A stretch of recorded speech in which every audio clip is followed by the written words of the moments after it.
Do it today.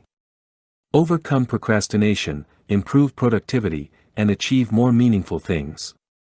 By Darius Foroux. Part 1: Overcoming Procrastination. You cannot escape the responsibility of tomorrow by evading it today. Abraham Lincoln. Do it today, not tomorrow. Every time I put off a decision, hit the snooze button, skipped the gym, or didn't complete my tasks because I didn't feel like it, I always had an explanation for my continual procrastination. I told myself I was tired. Or that it could wait until tomorrow. Who cares if you put off something, right? Well, you should care. Because you're the one who's responsible for your life. Too often, we look at productivity tips, apps or tools as the magic answer to our problems. But that also means we allow ourselves to blame external things for our lack of productivity. No, it's not me, it's my old laptop. It sucks, and I can't work this way. The office is too loud. People keep calling and emailing me. I never have time. Battling procrastination is an inner battle. I have many examples of that in my personal life. In 2013, I felt my career was stuck. 2 years before that, I started a company with my dad. But after 2 years, I became restless because I wanted to do more and learn more. So I did some freelancing. I built websites, did copywriting, content marketing, and some design work. But it didn't take off. Why? I never did the uncomfortable work. Instead, I found a job to escape those hard tasks. We all escape at times. Building a business or career is hard. It requires you to do difficult, tedious, and unsatisfying tasks. If you want more clients or work, no one is going to hand it to you. You have to hustle. Do content marketing, one-on-one sales, network, or whatever method you use to grow your business.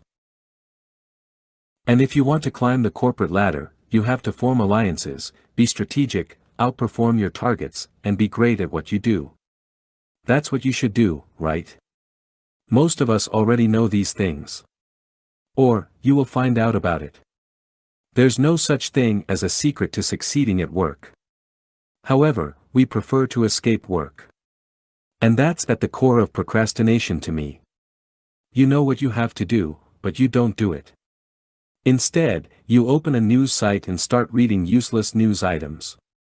Or you browse your Instagram feed without liking one picture because you hate your life. Maybe you browse Zara, H&M, Net-a-Porter, Mr. Porter, or whatever online shop you like.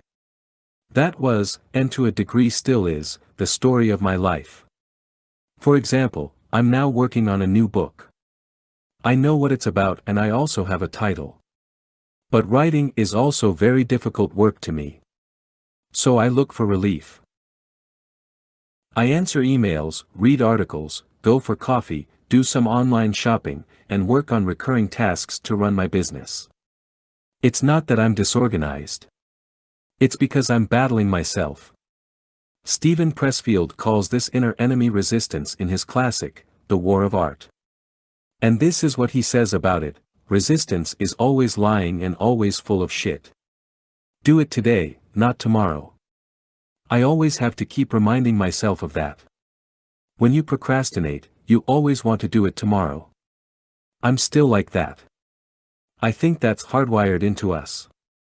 The difference between me now and 3 years ago is small but simple. I rely on a system to live a productive, happy, and purposeful life. Back then I had no idea how to get things done. I always gave up quickly, felt stuck, unhappy, and frustrated. But now, I've found a way to overcome my challenges. Here's how I did it: I exercise my mental toughness every day. I used to neglect my brain.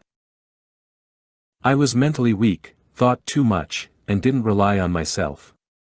It wasn't because I lacked skills. It was because I didn't trust in my ability to figure things out. So I started reading about Stoicism, Pragmatism, and mindfulness, anything that helps you to control your thoughts and improve your mental toughness. I don't want to be a slave to my thoughts. I want the opposite. I exercise my body every day. When I don't exercise, I'm restless, lack focus, energy, and confidence. By exercising my brain and body every day, I'm always war ready. I learned that overcoming procrastination starts before you fight the war. Soldiers don't go to war untrained either, right? Be in great shape, mentally and physically. Always. I have a set of daily habits that help me to be in control of my life. I journal, read, set daily priorities, and don't consume useless information. I also make sure I interact with my friends and family every day. Human contact is important. This keeps me grounded.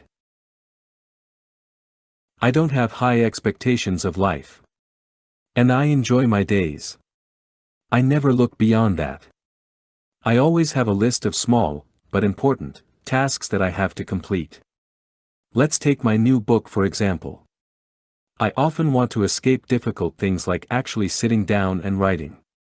So I tell myself today is not a good day. But every time I think that, I open my list of small tasks and work on one of those things today. I study and practice the science of persuasion to get my message across. My mentor taught me, you can be the best writer and teacher in the world, but if no one knows about it, you can't make an impact. The science of persuasion helps you to write better pitches, cover letters, website copy, emails, etc. Of course, it takes time to develop the foundation of this strategy. And there's a lot more to it. But it's not magic. However, it's also not easy to live a productive life. And it's definitely not about technology or hacks. It's about developing a sustainable system to build your life, career, and business on. What's your system for living a productive life? Whatever it is, work on it today. Not tomorrow. What I do when I can't focus. Do you struggle to finish your tasks? Are you always distracted by notifications, gossiping, or anything that's random? In that case, you and I are alike. Because focusing on a single thing is one of the hardest things at work. There's always something that interrupts you, right? Another person. A call. A meeting. A false emergency. Your cat. A stranger's cat. News about last night's NBA game. Sure, you can blame those things, but that's weak. You and I both know that those things can't interrupt you without your permission. That means every time you're not focused, you're giving someone or something permission to enter your mind. Scary, isn't it? That's how I look at interruptions. But I have to admit that I can't maintain my focus all the time. Sometimes, I give in. It's not good. Your life doesn't benefit from gossiping, looking at Instagram 439 times a day, watching 49 YouTube videos, and reading negative news articles. So, what can you do to improve your focus? Here are 2 things that I always do when I find myself not being able to focus on what matters. 1. Eliminate. Eliminate. Eliminate. Every day, we accumulate stuff. I'm not only talking about the stuff you're buying like clothes, kitchen equipment, house decorations, toys, gadgets, or whatever. We accumulate ideas. Have you ever thought about that? We're exposed to so many ideas that we adopt some of them, and make them our own. For example, many people have told me to create more YouTube videos. My family, friends, team members, readers, students, everybody has ideas. And they want to help. Likewise, I also share my ideas with others. Ideas about how you can improve your life, career, business, or relationships. We all do it. And there's nothing wrong with that. It only becomes a problem if you don't filter the input you get from people. So after I heard from people that I should make YouTube videos, I thought to myself, hey, I should make YouTube videos. I've been thinking a lot about that for the past 6 months. And I also invested a lot of time in creating a strategy. What should my videos be about?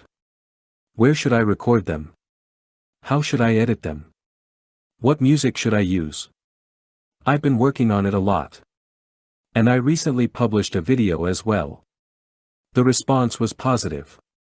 There's only one problem: it consumes too much of my time and attention. As a consequence, I can spend less time on writing, podcasting, and creating new courses. And those are exactly the things that I want to do. I started a blog for a reason. I love to write, and I'm good at it. Therefore, the work is easier, compared to creating YouTube videos, which I'm not that good at. Plus, I thoroughly enjoy writing articles, books, and material for my online courses. When the work gets hard, I don't mind. But when I was working on YouTube videos, I got frustrated a lot. And again, my focus and work suffered from it. What did I do when I lacked focus? I asked myself this question: what things should I eliminate to make my life so simple that it's easy to focus?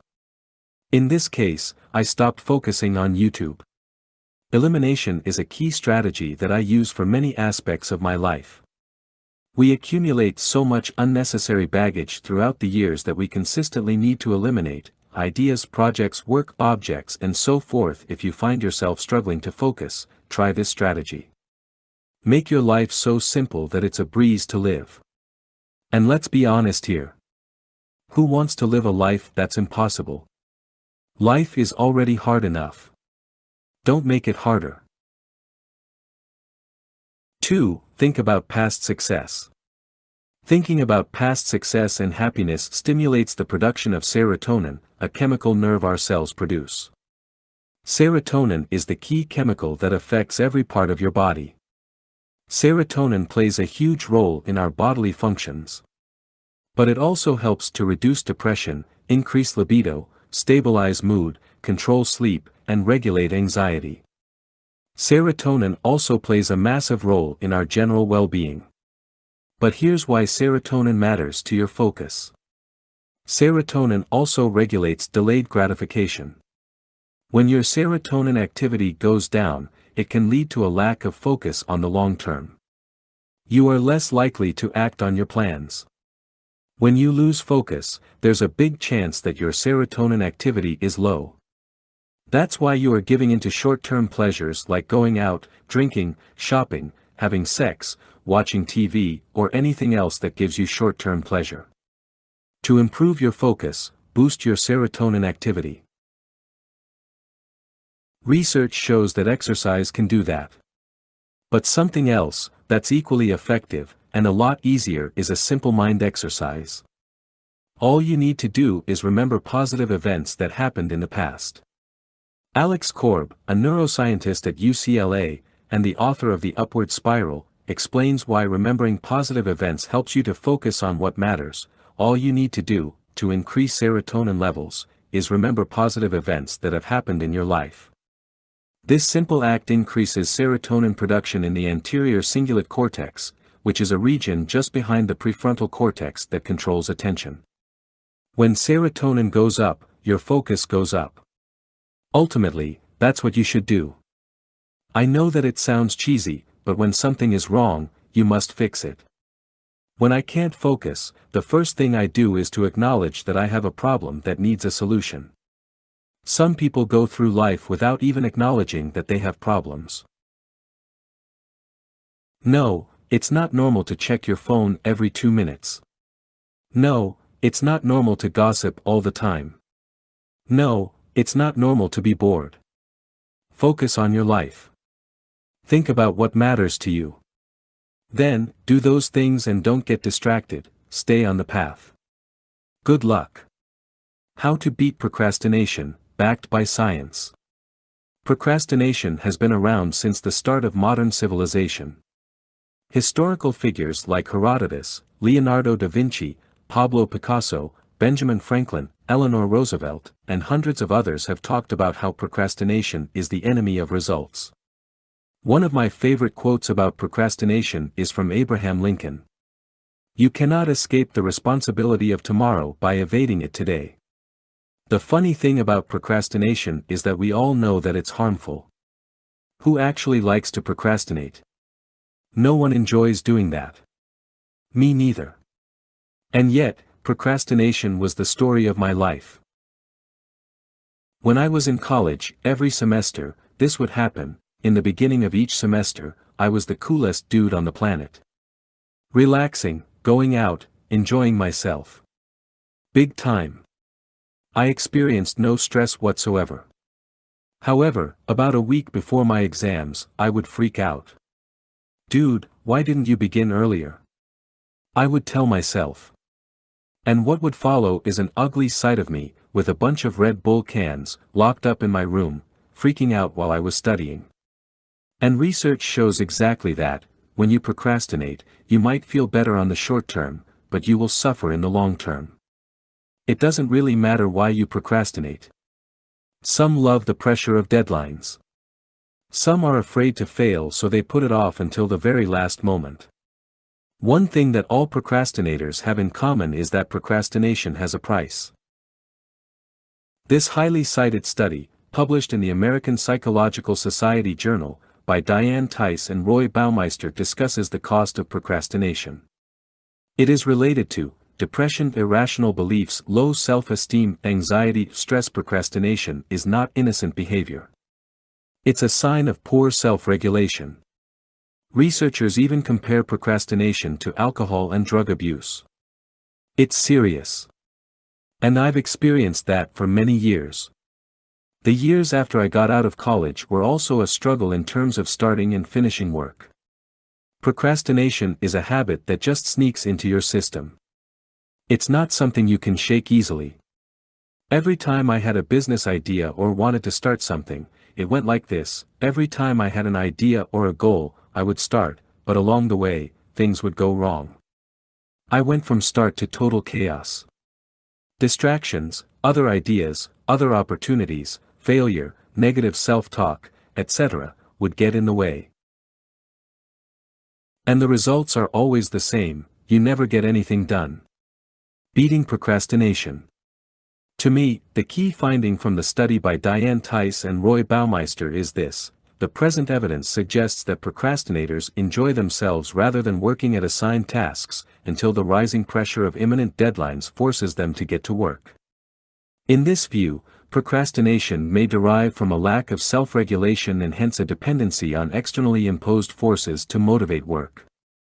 Self-regulation, self-control, willpower, are all things that we overestimate. We think, yeah sure, I will write a novel in 3 weeks. In our minds, we're all geniuses and mentally strong. But when the work comes, we cop out. If you're a procrastinator, you can't help but delay work. And that's true for the small and big tasks.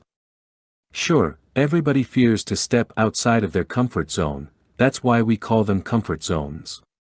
It takes courage to make a bold move. But it sure doesn't take any courage to complete small tasks like paying bills, printing out something for your boss, doing taxes, etc. The truth is, procrastination has nothing to do with what you're trying to do, small or big. It can wait until later. It can always wait, right? For me, completing tasks went like this: there comes a moment between the start and end of a task, I call it the slope of procrastination, when you give in to one distraction. And that's exactly the moment you give up being productive. You start working on a task, you're excited, you're focused, but then, after some time, you think, let's read the news for a second. It always starts with just one thing. Then, you think, I might as well watch one episode of Game of Thrones. Then, a video on YouTube, and then another one.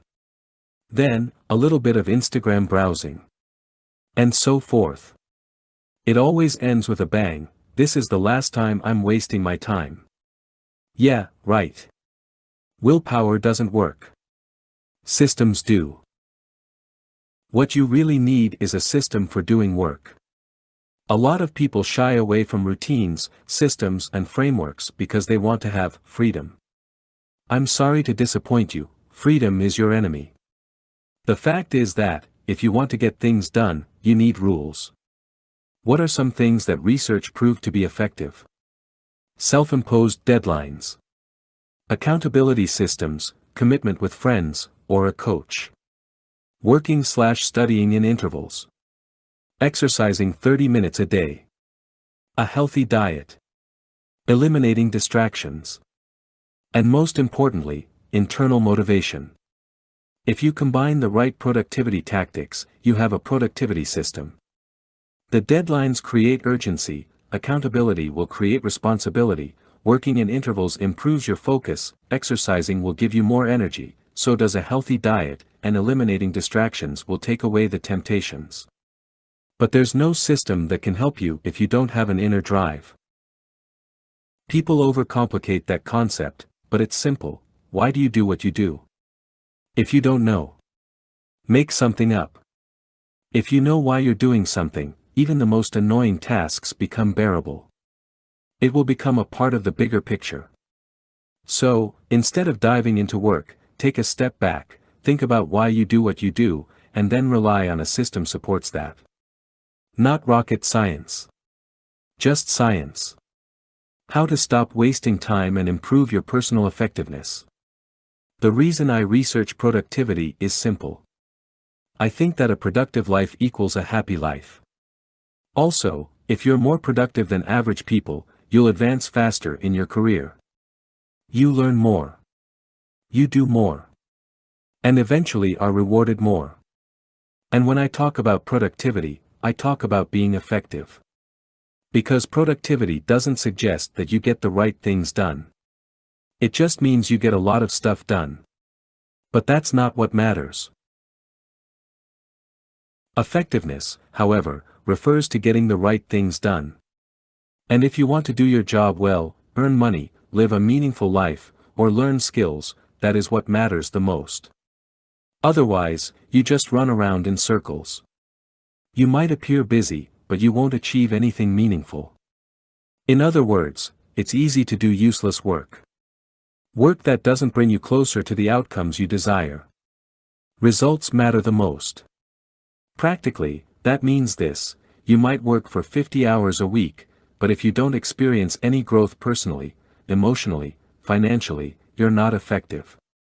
People often ask me, where do I begin? To answer that question, I want to share one exercise that I teach in my productivity course, Procrastinate Zero.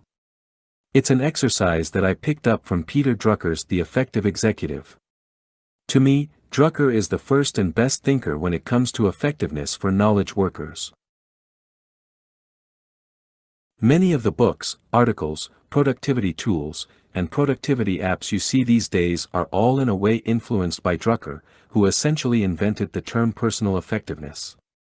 What you will find next is a simple exercise from The Effective Executive, which I modified slightly to make it easier, that you can apply to become more effective yourself. Step 1. Know thy time.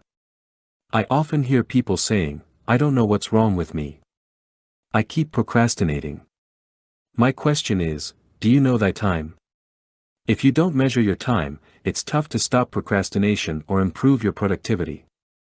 Because if you want to manage your time better, you have to know where it goes first. Your memory is not sufficient. If I asked you what you were doing exactly 1 week ago at this time, would you have an answer? There you go. How do you know your time? Keep an activity log. Before I even have a real session with clients, I often ask them to keep an activity log for 2 weeks.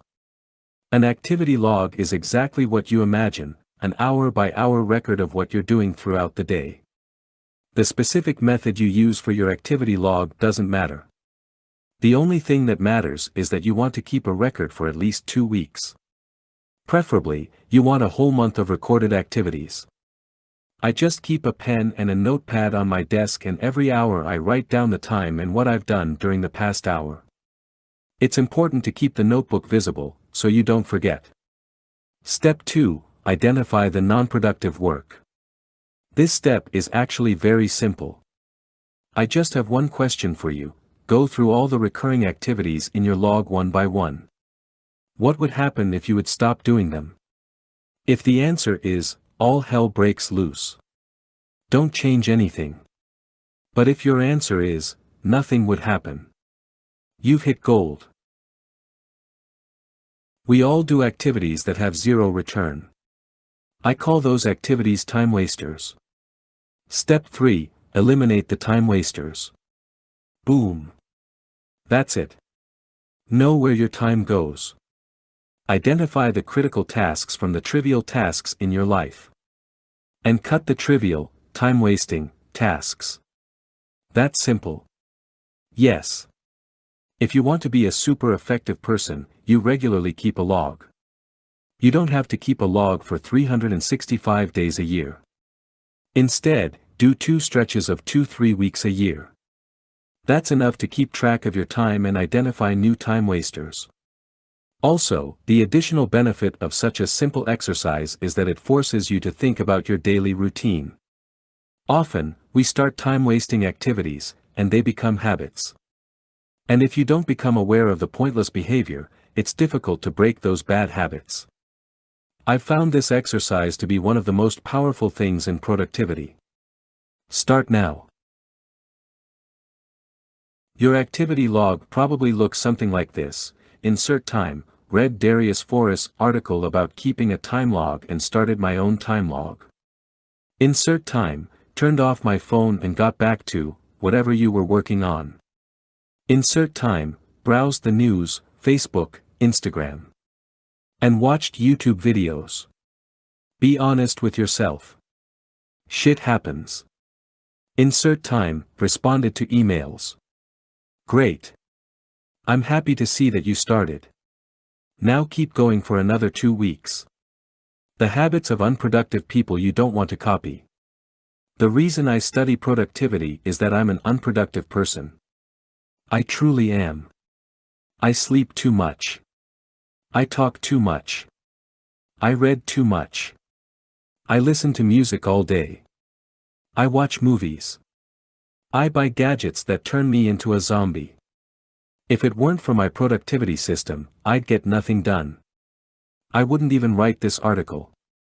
But if you browse social media, all you see is super productive, healthy, and wealthy people. Is that really the case? I don't know. I just know this: you can't be productive 24/7. And a big part of being productive is about getting rid of unproductive habits we all have.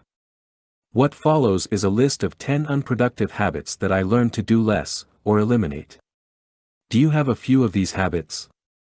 Don't worry, we're all unproductive at times. But if you have 5 or more, it might be time to change. One thing is sure, no one wants to be an unproductive person. Working too much. Some days I can work 12 or 13 hours straight. I only take a break to exercise and eat. And I can keep that up for a few days. But after a few days, there always comes a crash. Big time. I struggle. I can't get stuff done. I don't even want to get stuff done.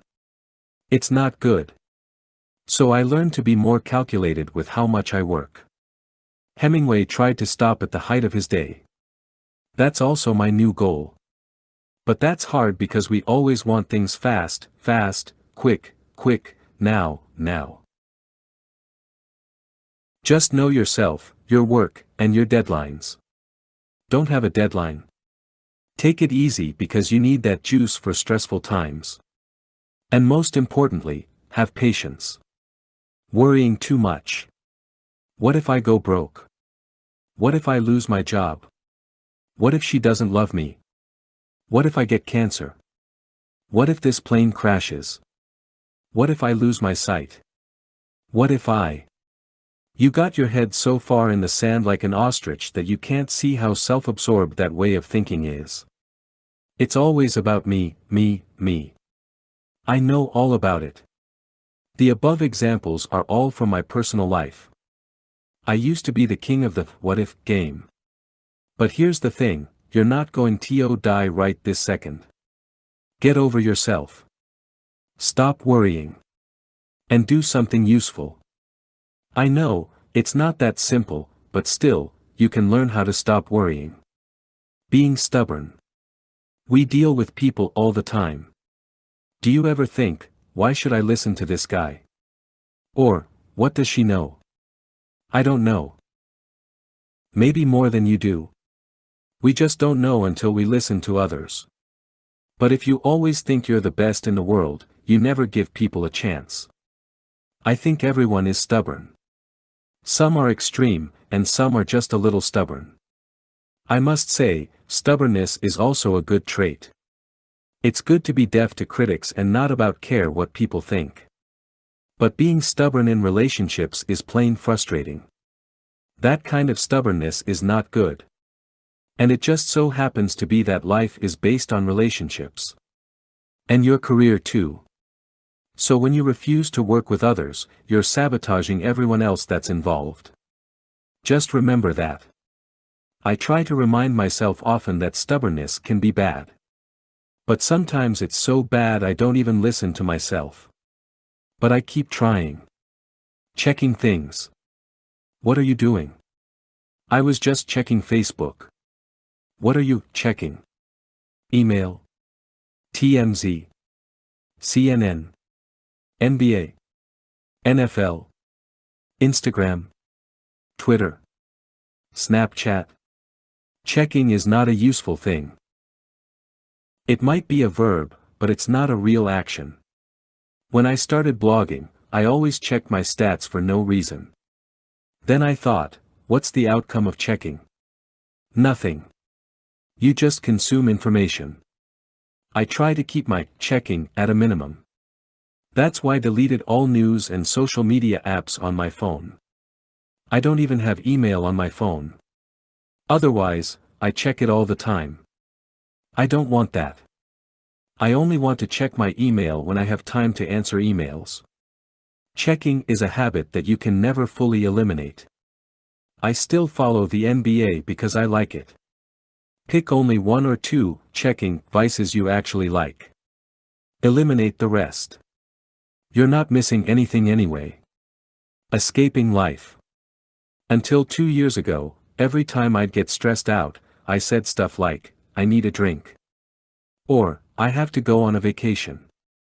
And when I had issues at work or in my relationship that became too much to handle, I preferred to pretend they didn't exist. Sometimes I would take some time to talk about it. But there are always deeper issues at play. Back then I didn't like my job, relationship, and the city I lived in. I basically didn't like my life. Did I change it?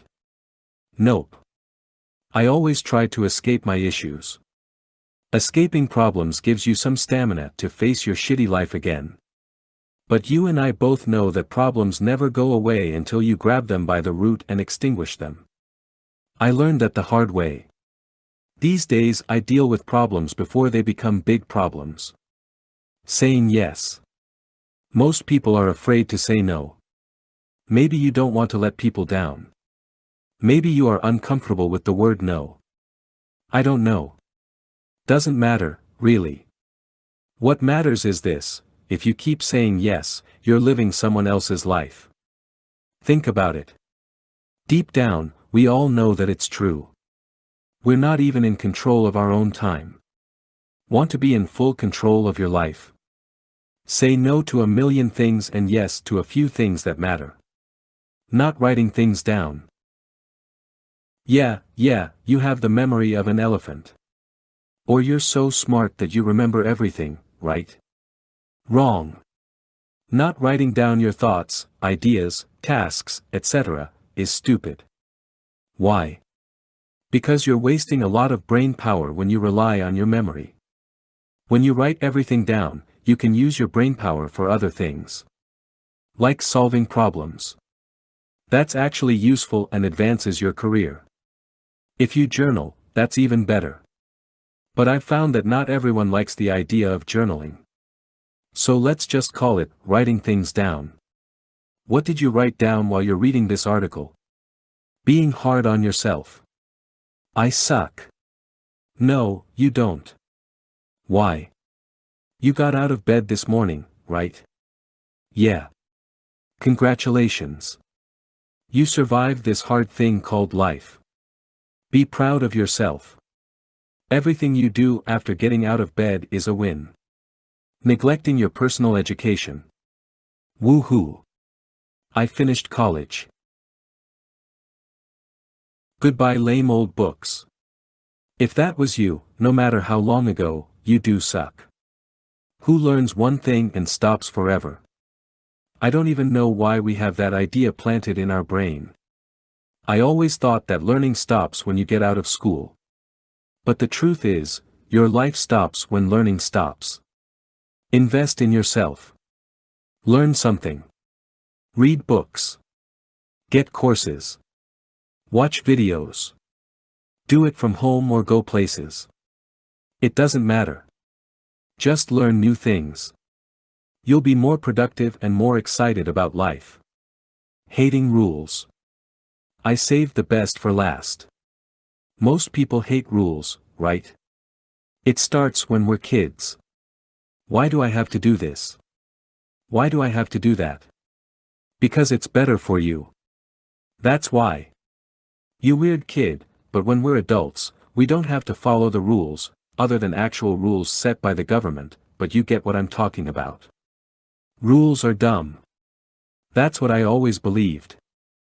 I thought I was a maverick. But I was an idiot.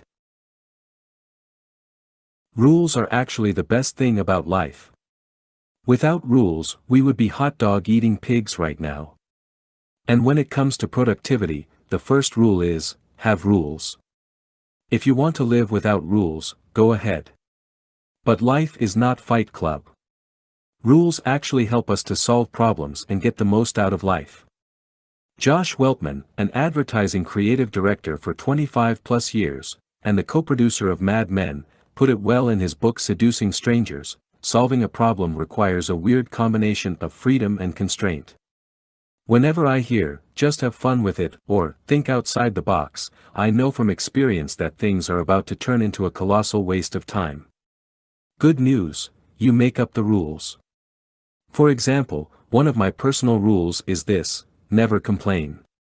Another one is, read and exercise every day. And, close the day every evening by setting your next day's priorities.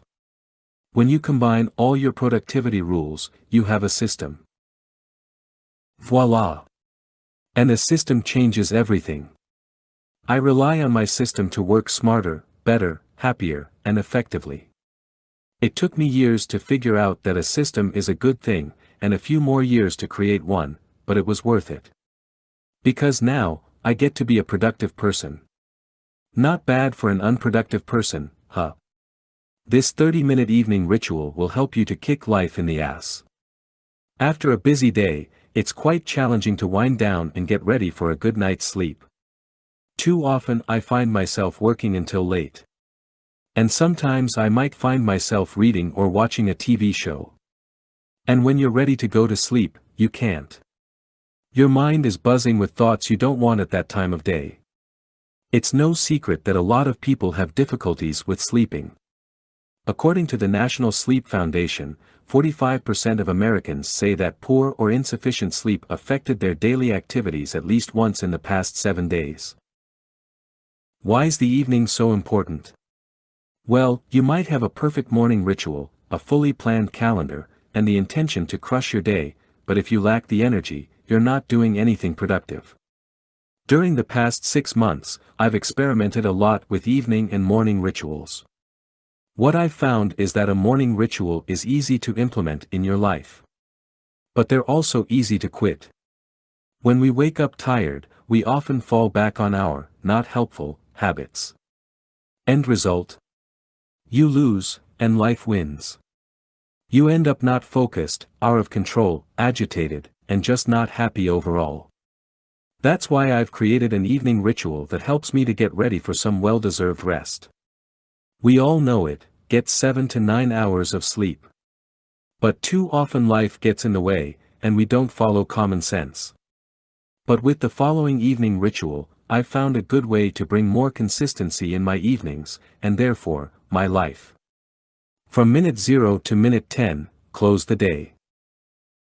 Every evening I take 10 minutes to journal about my day. In a few sentences, I write about what I've accomplished, what I've learned, and anything that's worth remembering. That simple exercise helps me to, 1. Remember what I did, sounds stupid, but we forget most things we do.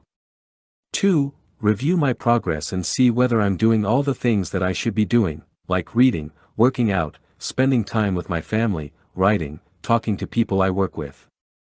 I've learned this exercise from Jim Rohn. He says, at the end of each day, you should play back the tapes of your performance. The results should either applaud you or prod you.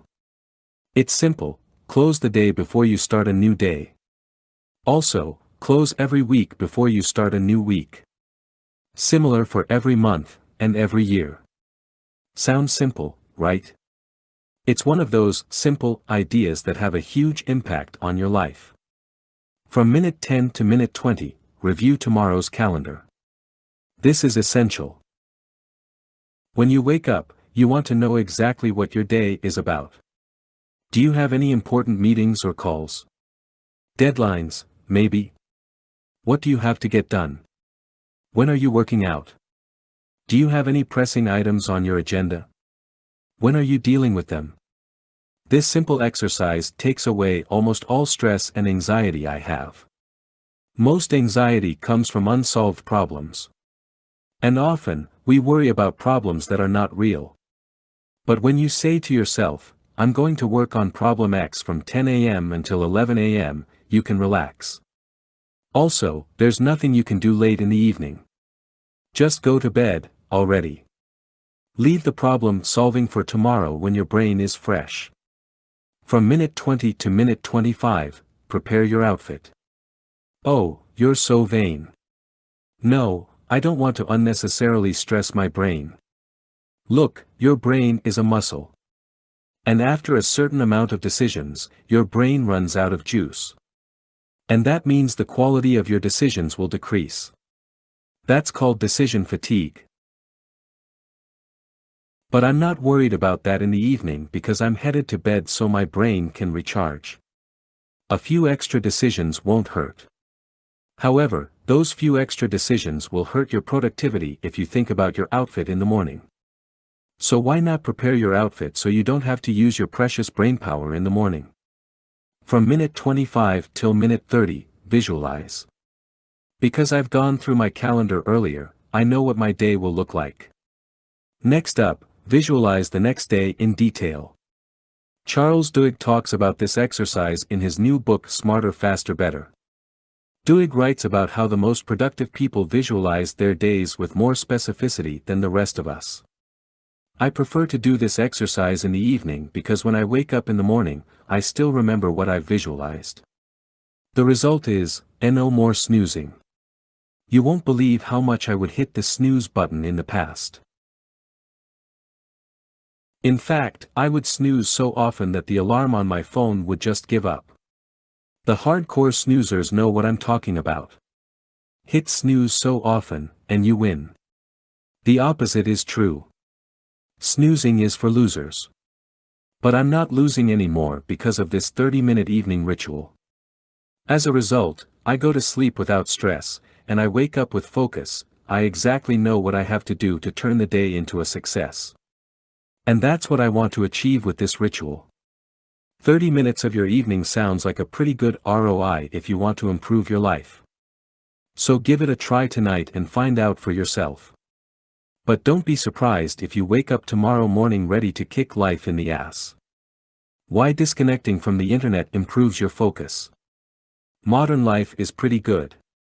You're always connected to the internet, inside your home, and outside of it. With your smartphone, you have the world at your fingertips. Sounds great, right? Not. Most people don't use technology but are rather used by technology. Apps, games, videos, articles, commercials, TV shows, are all designed to keep your attention.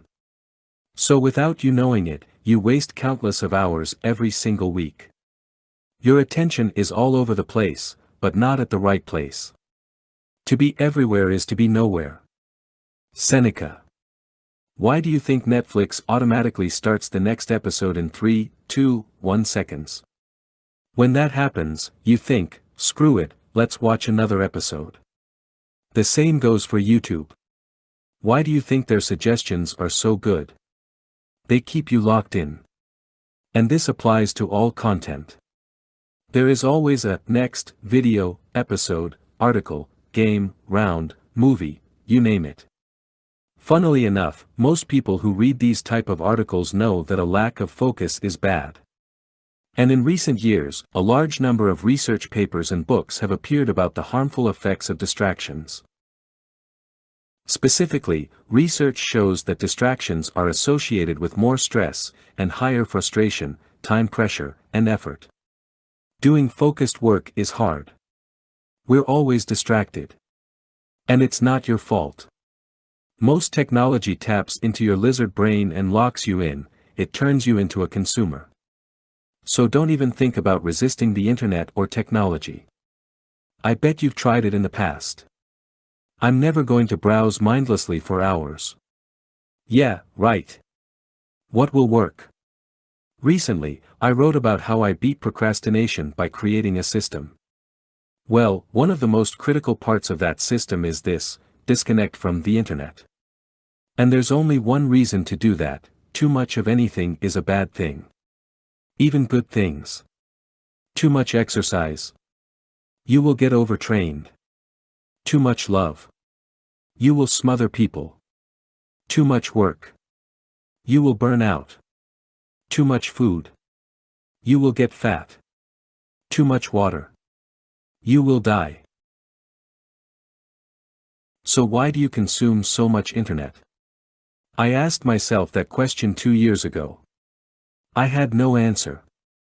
So I thought, I do everything else in moderation, why not the internet? Soon I found out that there's no moderation with internet usage. It's like an all-you-can-eat buffet. You're already full, but you still keep eating. And after you've stuffed yourself, the regret will eat you up alive. And that's the same with internet usage. It's so tempting and satisfying, and available everywhere. So you go all out with it. YouTube, WhatsApp, Facebook, Snapchat, etc. I'm all about eliminating distracting stuff. However, I also don't want to live my life as a recluse. So I had to find a middle ground that worked. I found that a simple tweak in my attitude towards the internet did the trick. I went from always connected to always disconnected. In practice, it works like this: on my phone, Wi-Fi and mobile data are standard off. I only turn it on when I need it. On my laptop, I use an app called Self-Control during the times I work. Try Focus Me for Windows. The app blocks distracting sites. The advantage is that my apps like Evernote, Day One, Office 365 remain connected, so I can save my work in the cloud. Always connected isn't a good thing for your focus and productivity. It's the same as going to the gym. Or having dinner. Or having a romantic evening with your partner. You don't do those things for 24 hours a day. You do them for 30 minutes, an hour, or a few hours. Too much of those things is simply not effective. Being disconnected from the internet has worked wonders for me. I don't feel the urge to check my smartphone, email, or the news 500 times a day anymore. And after a while, you feel like you're not missing out on anything. That brings a sense of calmness to your life. I also get more out of my days, I achieve more things than ever, feel less distracted, and have more time to spend on the things that make me happy. At the end of the day, the internet is just a tool. However, some of us think it's everything. But I'm pretty confident that, in years from now, I will not look back and regret that I didn't spend enough time on the internet. Can you imagine? You're on your deathbed, and you're saying this to your family: I'm glad I watched so many fail compilations on YouTube. Nope. You'll probably look back and reflect on the time you spent with your family or friends. Or the memories you made when you were traveling. Or how much you enjoyed your work. So cut the crap with the internet. It's not giving you anything but frustration. And after reading this article, disconnect. You will get some withdrawal symptoms like grabbing your phone 100 times. Or hitting the F key on your keyboard, for Facebook, all the time. But I'll promise you this: disconnecting will help you do more. And that's what life is about. The single biggest reason most people procrastinate in life. For most of my life, I've been a habitual procrastinator. When I had my first summer job at age 16, I did everything not to work. I had an inside sales job at a telecom company, and I had to sell mobile contracts to clients. The company had software that would automatically call the next client when you finished a call. So you would be on the phone constantly, but I found a way around that process. After every call, you had to log your activity on the system. Things like, client is interested, but has to discuss it with her grandson. Yes, I sold to a lot of elderly people, not proud of it. As a professional procrastinator, I took a lot of time to craft a lengthy summary of the call. When my manager asked me about my low number of calls per day, I told him, if one of my teammates calls the client, they know she had to talk to her grandson. That's valuable information, right?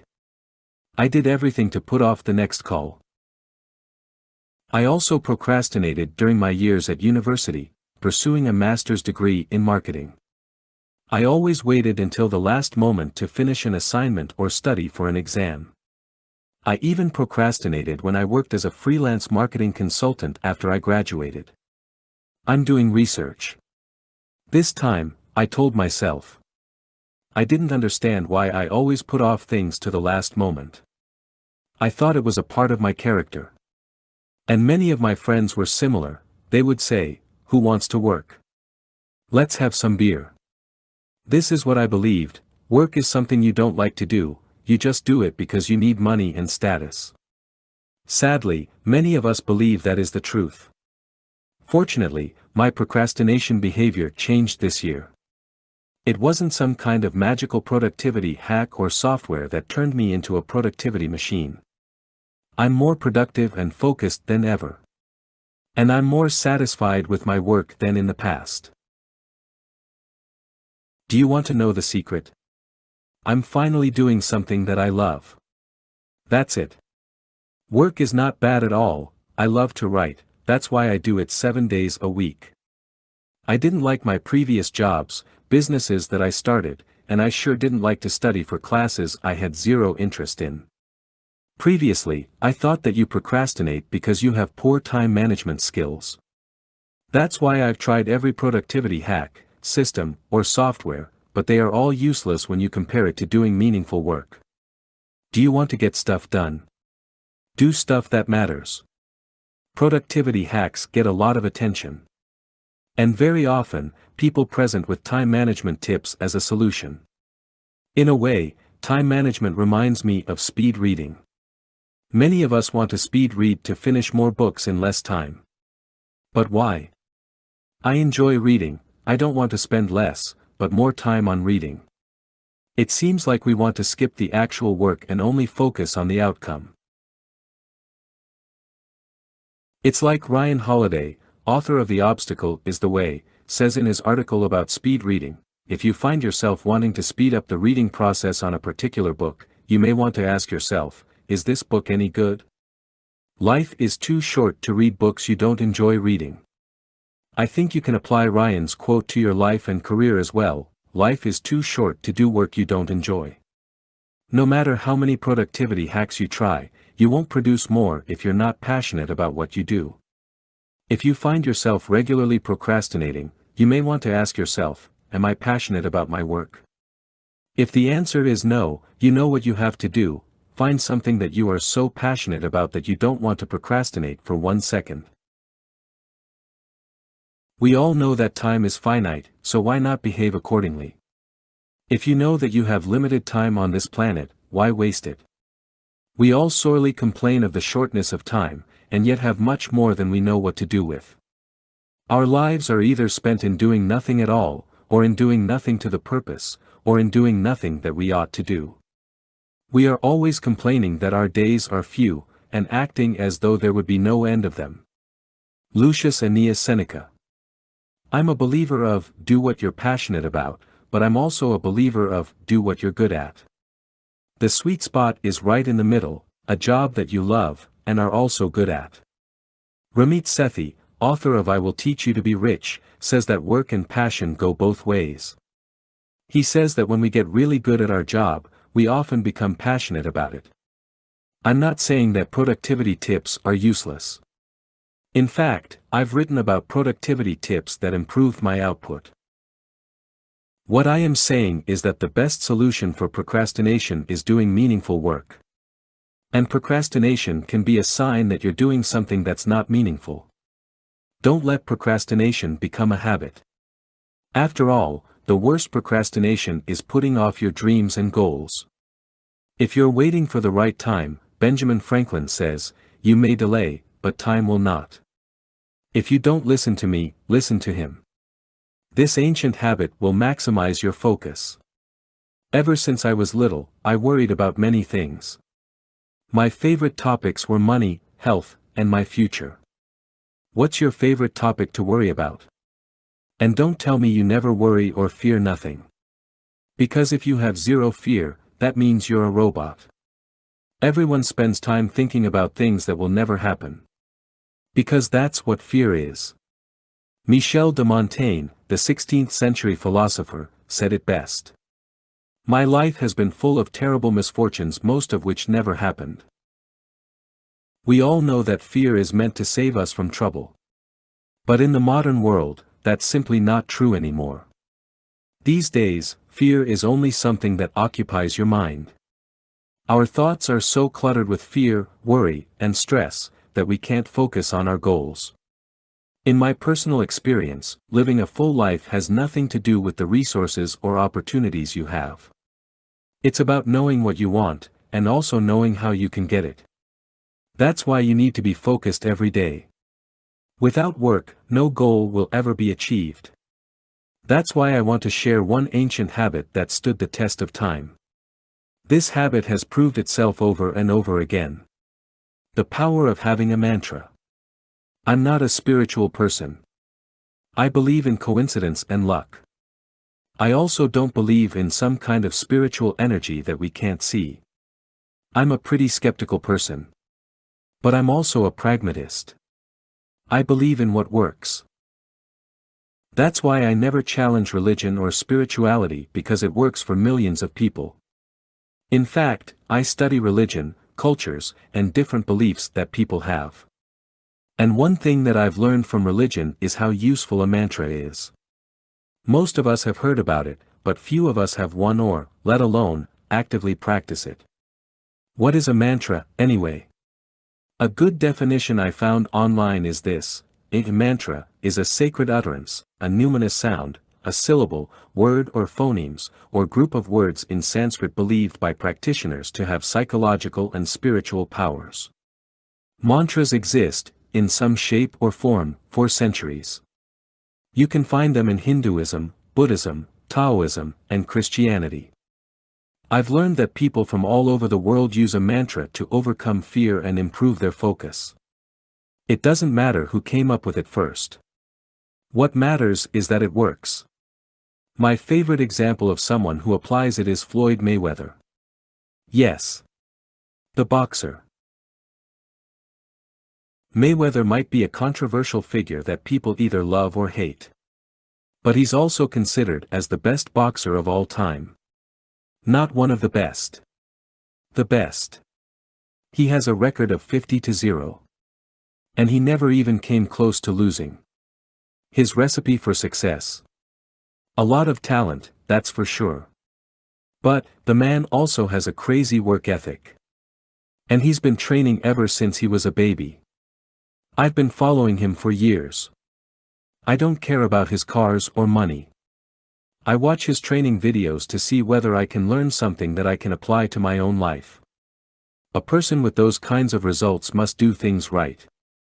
You can't deny that. A few years ago, I noticed something that seemed like a promotion technique at first. Mayweather often repeated the same phrase. Hard work. Dedication. It sounds like a lame company slogan. He says that while he works on the heavy bag, speedball, pads, and even while he's running. Constantly, he repeats the same words. Sometimes in a different order. And it wasn't until I learned about Mayweather's mantra that I started using my own. I always thought it was something that yoga hipsters use to become Zen. Do you see me sitting on the floor with crossed legs and saying, HMMN, HMMN, HMMN? Let's go. That's my mantra. I've trained myself to say it every morning when I wake up. It really energizes me. I wake up and immediately say, let's go. I've experimented with different mantras. In particular, ones that you repeat more often. But I've found that it's not my thing. I'm a pretty direct and no BS person. I prefer something short and powerful. Not only do I say it when I wake up, I also say it before I start working. Or, when I want to start my workout. Let's go. Give it a try. It works really well for me because it changes my state of mind to action.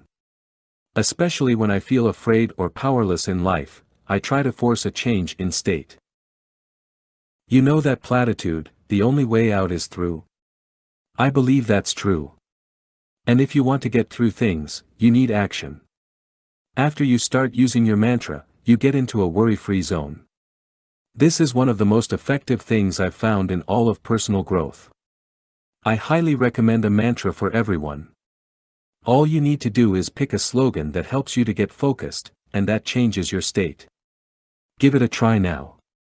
But I don't believe it. Pessimists say, just saying 3 words won't help you with real problems.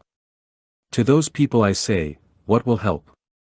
Drowning in your own misery? Being paralyzed? Never taking action? Complaining? Feeling bitter about life? Never. We all know that life's too short to spend worrying about things that will never happen. And if something bad does happen to you, do something about it. How to focus better: manage your attention, not your time. How many minutes of undisturbed work do you get done on an average day? 10, 20, maybe 50 minutes. If you think that sounds low, just examine your life. Most of us can't go undisturbed for more than 10 minutes. We're all so connected that it becomes impossible to find time to focus on yourself and your work. Some of us get hundreds of notifications and messages per day. You find yourself answering a WhatsApp message here, an email there, talk to a friend, and then talk to a colleague on Slack. Most people's days consist of answering to notifications. In a way, you're held captive by others. So no wonder that many of us ask, how do I focus better? When new subscribers join my newsletter, I always ask them about their challenges. And the majority who answers mentions something that's related to focus.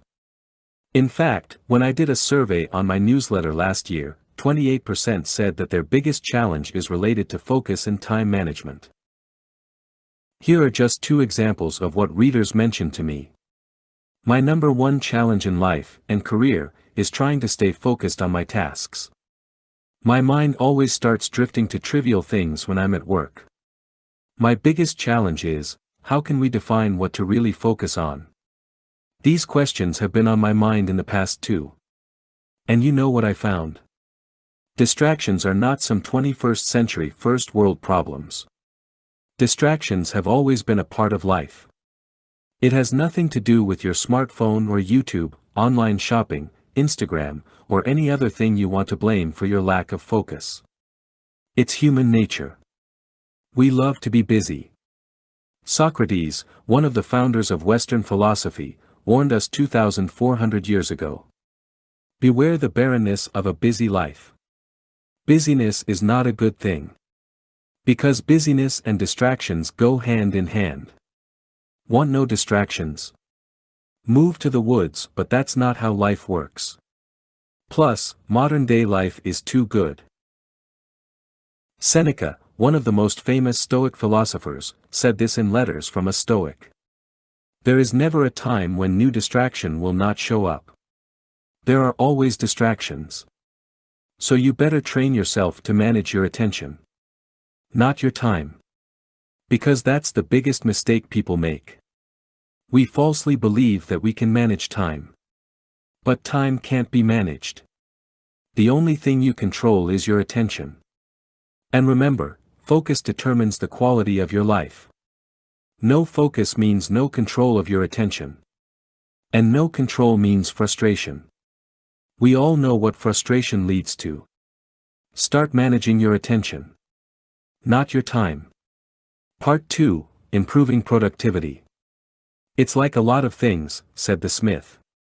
Do the least part of it wrong and ye'd just as well to do it all wrong. Cormac McCarthy. Smartphones harm your productivity more than you think. Believe me, that thing you're using to read this article is not your friend. And even if you're reading this on your laptop or PC, there's one thing I want to ask you: how important is your device to you? I was shocked when I read a weird statistic a while back. An experiment, which was conducted by the universities of Würzburg and Nottingham-Trent, revealed that 37.4% of the participants rated their phone as more or equally important in relation to their close friends. Weirdos. Seriously, what's wrong with people? 29.4% of those weirdos even said their smartphone was equally important, or more important, to them than their parents. Or is there something wrong with me? Am I just an old-school person who likes to read books all day and only has a few close friends and family members that he actually values? Look, I'm not joking around. Smartphones are dangerous. Not because they may cause stress, anxiety, and even depression, but because they change your behavior. It seems like we can't focus on one thing for more than 5 seconds. Why? Well, we can't because our smartphone is constantly going off. Not because people are calling you, it seems like people are afraid of calling these days, but that's another topic, but because you're constantly getting notifications about things that don't matter. Change your smartphone behavior. The same study I mentioned above also found something else. Researchers asked participants to perform a concentration test under 4 different circumstances, with their smartphone in their pocket, at their desk, locked in a drawer and removed from the room completely. The results are significant. Test results were lowest when the smartphone was on the desk, but with every additional layer of distance between participants and their smartphones, test performance increased. Overall, test results were 26% higher when phones were removed from the room. Sure, it's just a study. And you don't have to believe everything you read. But this is something I can personally attest. For the past 2 years, I've significantly changed my smartphone behavior. Namely, I have turned off all my notifications except messages and calls. I've removed myself from all WhatsApp groups except for one with my closest friends. I've removed all news apps. If something important happens, you'll hear it from the people around you. I only consume music, paid journalism, articles from specific authors I follow, podcasts, YouTube videos, mostly to learn, but also for entertainment because I'm not a robot, books, and audiobooks on it. For the rest, I use my phone to call, text, and to take notes, photos and videos. Also, I've stopped immediately responding to notifications. That doesn't mean I don't value other people who try to reach me. It means that I refuse to be a slave to my phone. I control my phone. For most of us, it's the other way around. In the past, Facebook, Instagram, Apple, Google, etc., all controlled my mind. Obviously, they still do because the only way to escape those idiots is to cut yourself off and run to the woods. That's not realistic. I like my phone. But I don't need it. The results have been great since I started using my smartphone in the above way. During the past 2 years, I got more things done than ever. And I still have time to work out daily, hang out with my friends, have dinner with my family, and spend time with my lady friend. You and I both have the same 24 hours at our disposal. The difference maker is how you spend those 1,440 minutes each day. To be honest, I think I still have much to improve about my effectiveness. No one reaches peak productivity. Nor is it important to be the most productive person in the world. How you want to spend your time is your business. But please don't tell me you don't want to be 26% more productive by just changing one unimportant thing in your life, your smartphone behavior. And if you wonder why not more people telling you to get rid of that thing, realize that they are trying to get to your wallet. Also, social media people who claim that they run their business with their smartphone are doing the exact same thing. They need you to consume their content, on, you guessed it, your smartphone. Apple will also never tell us, don't mind buying the new iPhone because it's going to destroy your productivity. Of course not, they try to tell you the opposite. And without a doubt, smartphones also improve productivity. You probably found my articles on your phone. That's awesome. And I also read a lot of articles and books on my phone. But you and I use the device to learn something, which is always a good thing. People who make phones and apps are smarter than us. Their only goal is to get you hooked. I think it's good to realize that. That's why I often try to remind myself not to depend on smartphones too much because my attention matters more than productivity. It's time to reclaim your attention. And thereby, reclaim your life. It's worth it. How perfectionism is destroying your productivity. Do you always worry that you didn't do a good job? Do you always question your work and your actions? Are you afraid of admitting your mistakes? Does rejection make you feel like shit? If so, you're in great danger. I'm not a perfectionist myself. At least, that's what I try to tell myself. I bet that you try to tell yourself that as well. In fact, the people who don't admit it are the worst. But here's the thing, if you're a perfectionist, you're just a procrastinator with a mask. It's no different from someone who's lazy and does nothing at all. Don't believe me? Let's take a look. A perfectionist always waits for the right moment. Never makes mistakes. Always needs more time. But at the end of the day, life and work are about outcomes.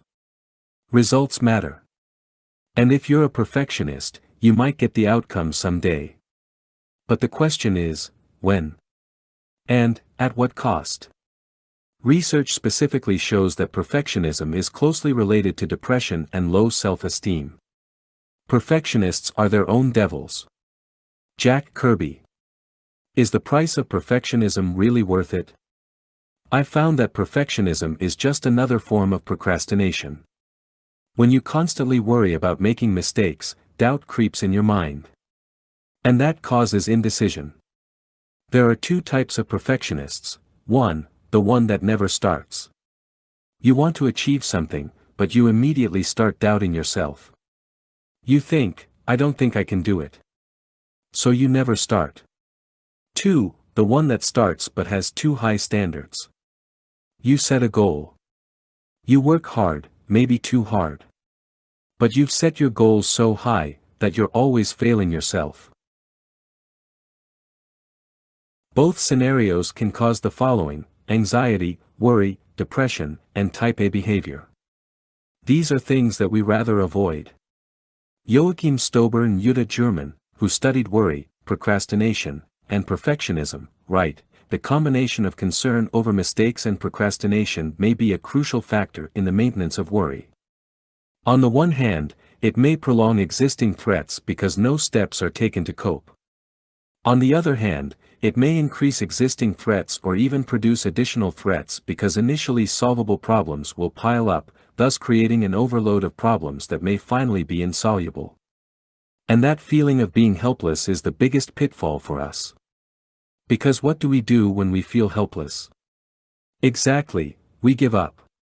Just look at the studies about learned helplessness. However, perfectionism is not always bad. In fact, some studies suggest perfectionism is related to greater achievement. But that's not the question here. Of course, when you set higher goals and if you have higher standards, you achieve more. Without a doubt, perfectionistic tendencies can be a good thing. But as we all know, achieving goals is not the only thing in life. It's more about how we reach our goals and aspirations. How can we beat the nasty side of procrastination and perfectionism? So we've talked about how procrastination and perfectionism are related, and why it can be bad. But what's the solution? I found an interesting study by Gordon L. Flett and his colleagues. They talk about the role of learned resourcefulness to perfectionism. They suggest that learned resourcefulness can play a mediator role. So I started looking into learned resourcefulness. And this is what I found from an article by Michael Rosenbaum. Learned resourcefulness refers to the behavioral repertoire necessary for both regressive self-control and reformative self-control. This repertoire includes self-regulating one's emotional and cognitive responses during stressful situations, using problem-solving skills, and delaying immediate gratification for the sake of more meaningful rewards in the future. Learned resourcefulness is the skill that you need to stop sabotaging yourself. Finding a balance. Let's look at the opposite of a perfectionist, a slacker. If you're a slacker, you don't care about much. Good enough is your motto. And you have no ambition at all. An attitude like that doesn't bring you anywhere. The American novelist Cormac McCarthy put it best, "It's like a lot of things," said the Smith. Do the least part of it wrong and ye just as well to do it all wrong. Slacking is an attitude of, I don't care. But if you want to make things happen in your life, you have to care. And what you want is to find a middle ground where your perfectionistic tendencies drive you, but you have the calm of a slacker, and you combine that with learned resourcefulness. So that's why I found a balance between perfectionism and slacking. It looks like this: do great work like a perfectionist, but don't give too much attention to your goals like a slacker. And finally, combine it with this, resourcefulness. Goals can work well, but they can also be counterproductive. That's why you want to rely on systems. And when shit hits the fan, use your problem-solving skills to figure things out. To me, that's the sweet spot. Instead of beating yourself up when you make a mistake or if you fail yourself, you just adjust or solve the problem. Avoid the perfectionist's favorite sentence, "OMG, this is the worst thing ever." Also avoid the slacker's favorite sentence, "I don't care." But instead, you say, "I've got this." So what's your current challenge? Actually, I don't even have to ask, you've got this. How to read 100 books a year. Does your reading list keep growing? Did you buy books that you've never read? It might be time to cross more books from your list this year than ever. If you're reading less than you want, you're not the only one. 1 year ago I looked at my Goodreads page and noticed that I had read only 5 books in 2014. That realization frustrated me. I love books, but since I graduated college in 2011, I'd been reading fewer books every single year. My work and life got in the way of reading as much as I wanted. Why read 100 books in a year? You read because you want to learn from other people's experience. Otto von Bismarck put it best, "Fools learn from experience." I prefer to learn from the experience of others. If you want to get anywhere in this world, you need to educate yourself, and to educate yourself you need to read, a lot. Here's how to do it. 1. Buy in bulk. It costs money to buy books, and it costs you time to read them. I'm assuming you have both if you're reading this. Everyone can make time. And if you don't have money, find a way to make or save money. As Dutch Renaissance man Erasmus once said, "When I have a little money, I buy books, and if I have any left, I buy food and clothes." Be assured, the money and time you spend on books are worth it. I can't think of a better investment. Books are only a waste of money if you don't read them. If you want to read more, you have to buy more books. Some people don't get it. They spend $200 on new shoes, but they find it ridiculous to buy 20 books from Amazon. The idea is simple: if you have more books in your house, you'll have more choices, and this will help you read more. Here's why: most of the books you read are not planned in advance. You don't sit down in January and say, "The first week of June I'll read this book." You finish a book, look at your inventory, and decide what to read next. Don't overthink which book you should read next. you'll end up reading reviews for hours, which is a waste of time. For example, most people who want to start with Stoicism ask me, which one should I read first, Seneca, Marcus Aurelius or Epictetus? Buy them all. Read them all. Having an inventory of books keeps up the momentum. You also never have an excuse not to read. 2. Always, eating. You might have heard of the term ABC from the play/movie Glengarry Glen Ross, always be closing. Many salespeople and entrepreneurs live by that motto. I live by a different motto, always be reading. I read a minimum of 1 hour per day on weekdays and even more during the weekend and holidays. Find a way to read around your schedule and your life situation. Don't make excuses like you're tired or too busy. Always be reading means that you read on the train. Read while you're breastfeeding your baby. Read while you're eating. Read at the doctor's office. Read at work. And most importantly, read while everyone else is wasting their time watching the news or checking Facebook for the 113th time that day. If you do that, you'll read more than 100 books in a year. Here's how. Most people read 50 pages an hour. If you read 10 hours a week, you'll read 26,000 pages a year. Let's say the average book you read is 250 pages. In this scenario, you'll read 104 books in a year. With that pace, even if you take a 2-week break, you'll read at least 100 books in a year. That's a good return on your time investment. What's the ROI of reading the news? I don't know exactly, but it must be negative. 3. Read relevant books only. Have you ever read a book that's supposedly amazing and you don't get it? I wouldn't go as far as saying that any book sucks because people spend a lot of time writing and editing a book. But not all books are for everyone. A book might be a bestseller, but maybe you can't stand the writing. Or maybe it's not the right time to read a book. In any case, if you can't flip through the pages, put the book away and pick up something you are so excited about that you tear up the pages. Read books that are close to what's going on in your life. There's a book for everything you can think of. People are writing books for 2,000 years, and there have been plenty of people in your shoes, struggling teen, aspiring artist, broke entrepreneur, new parent, etc. Don't waste your time reading about subjects you have zero interest in. Instead, pick out the books that are related to your profession or hobby. Read books about people that you admire. Don't read a book just because it's a bestseller or a classic if it has no meaning to you. 4. Read multiple books simultaneously. There are no rules to reading, so you can do whatever you want. At times, I'm reading 5 books at once.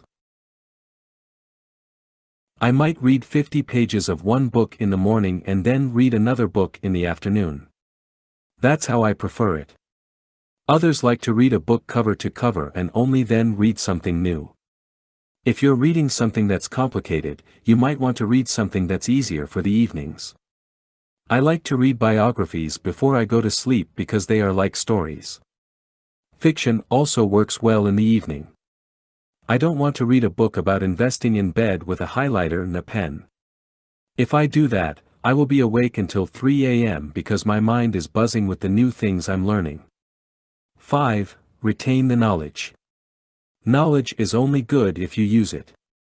To retain knowledge, you need a system that helps you do that. This is how I do it. When you read a book, use a pen to make notes in the margins and highlight important text. If you're reading digitally, be aware of over-highlighting. Just because it's so easy, you shouldn't highlight everything you find slightly interesting. Keep the highlighting for aha things only. If you read something you want to definitely remember, fold the top or bottom corner of the page. For digital readers, take a picture and store it in a note-taking app you prefer. When you finish the book, go back to the pages with the folds and skim your notes. Write down, use your note-taking software or physical notebook, in your own words what the book is about and what advice the author is giving. Copy the quotes that stand out the most to you. The point is not to copy the book but to help you process the information so you can use it later. Read as much as you possibly can, but never forget to apply what you've learned because that is what counts the most. You put in many hours to read books, make sure you get something out of it.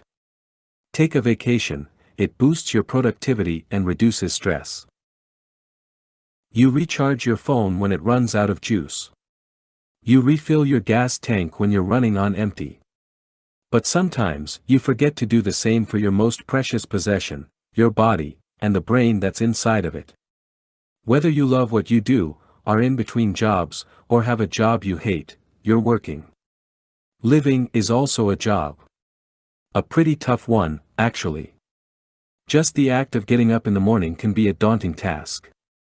And I'm not even talking about all the responsibilities we have. So, why do you make your life even more challenging by not taking a vacation to recharge? I'm not talking about your weekends that are packed with activities, or holidays where you work more than relax. No, that type of free time doesn't serve a purpose. I'm talking about resting with a very specific reason, to recharge your battery so you can keep working hard. To me, life is about working hard. Voltaire said it best. The further I advance in age, the more I find work necessary.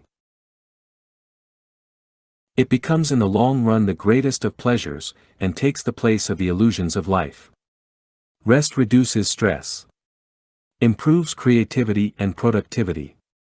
Scientific research shows that a vacation decreases perceived job stress and burnout.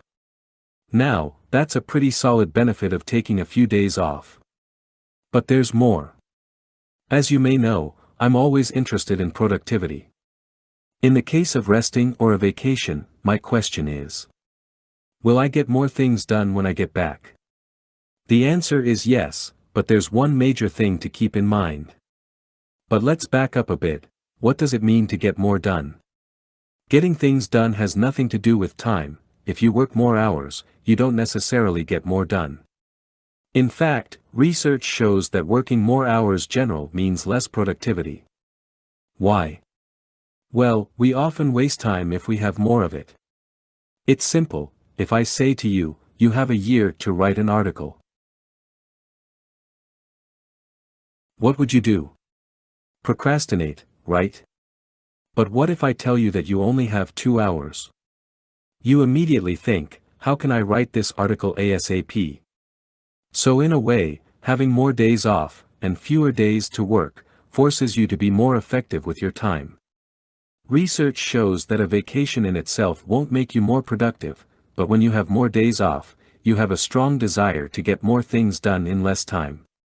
And that's a win-win situation for everybody, you, your business, or your job. You take off a few days, recharge, spend time with your family or friends, and when you come back, you're more productive. Sounds great. But wait, there's a caveat. When your vacation is stressful, the positive benefits go away. Have you ever watched National Lampoon's Vacation with Chevy Chase? That's how my family holidays were. Not good. So keep the stress at a minimum on your holiday. Otherwise, you've wasted a perfect opportunity to relax and boost your overall productivity. Here are a few tips that might help. 1. If you're a planner, plan. One of my friends loves to plan everything. He loves itineraries and minute-by-minute plans of the day when he is on vacation. I'm the opposite. When we went on a trip a few years back, he said, "I'm going to copy your style and just go with the flow." I said, "Perfect." On the first morning, I slept until 10 a.m. It turned out he woke up early, got nervous because he didn't have a schedule, and spent the whole morning creating one. Don't try to be someone you're not. If you like to plan your holiday, just do it. But try to stay flexible, you're on holiday. 2. Make a daily movie. It's creative, and it's a great memory for later. Plus, focusing on the act of filming will force your attention on something specific. In that way, you will be more in the moment, and you'll worry less about stuff back home. Just don't film all day. Otherwise, you won't be present at all. All you need is a smartphone. Just film stuff with your phone and edit it right on your phone. If you're more into video, bring a proper camera and a laptop. 3. Read a lot. Bill Gates is famous for his voracious reading habit. He is also known for his Think Week, where does nothing else but read and think. Recently, he published an article with 5 books that he's reading this summer. Take a look if you're looking for some inspiration. I like to read for hours on my holidays. Reading slows down time, makes you think, and is good for your brain. 4. Get bored. One of my favorite strategies for finding new ideas is to get bored out of my mind. It sounds easier than it is because of distractions. In the past, I would do everything not to get bored, watch TV, go out, browse Facebook, etc. But did you know that you can use boredom to your advantage? Instead of giving into distractions, just give into the boredom and see it leads your mind to.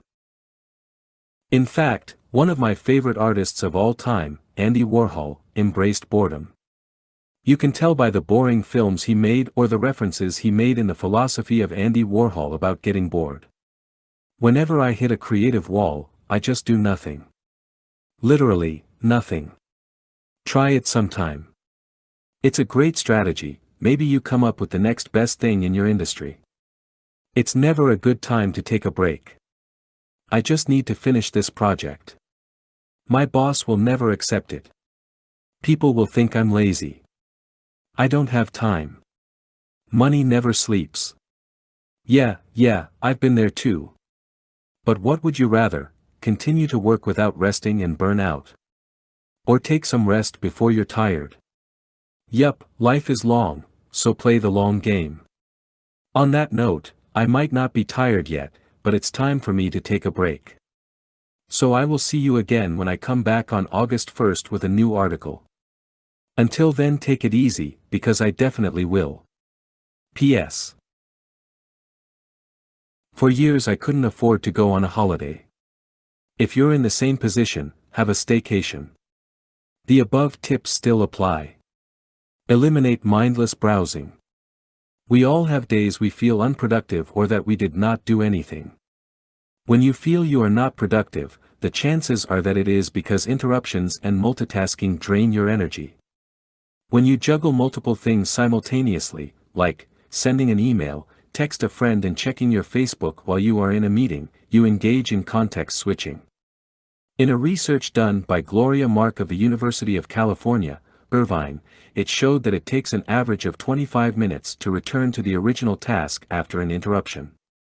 Since we are interrupted more than once, this adds up quickly, and before you know it, you feel like you have done nothing that day.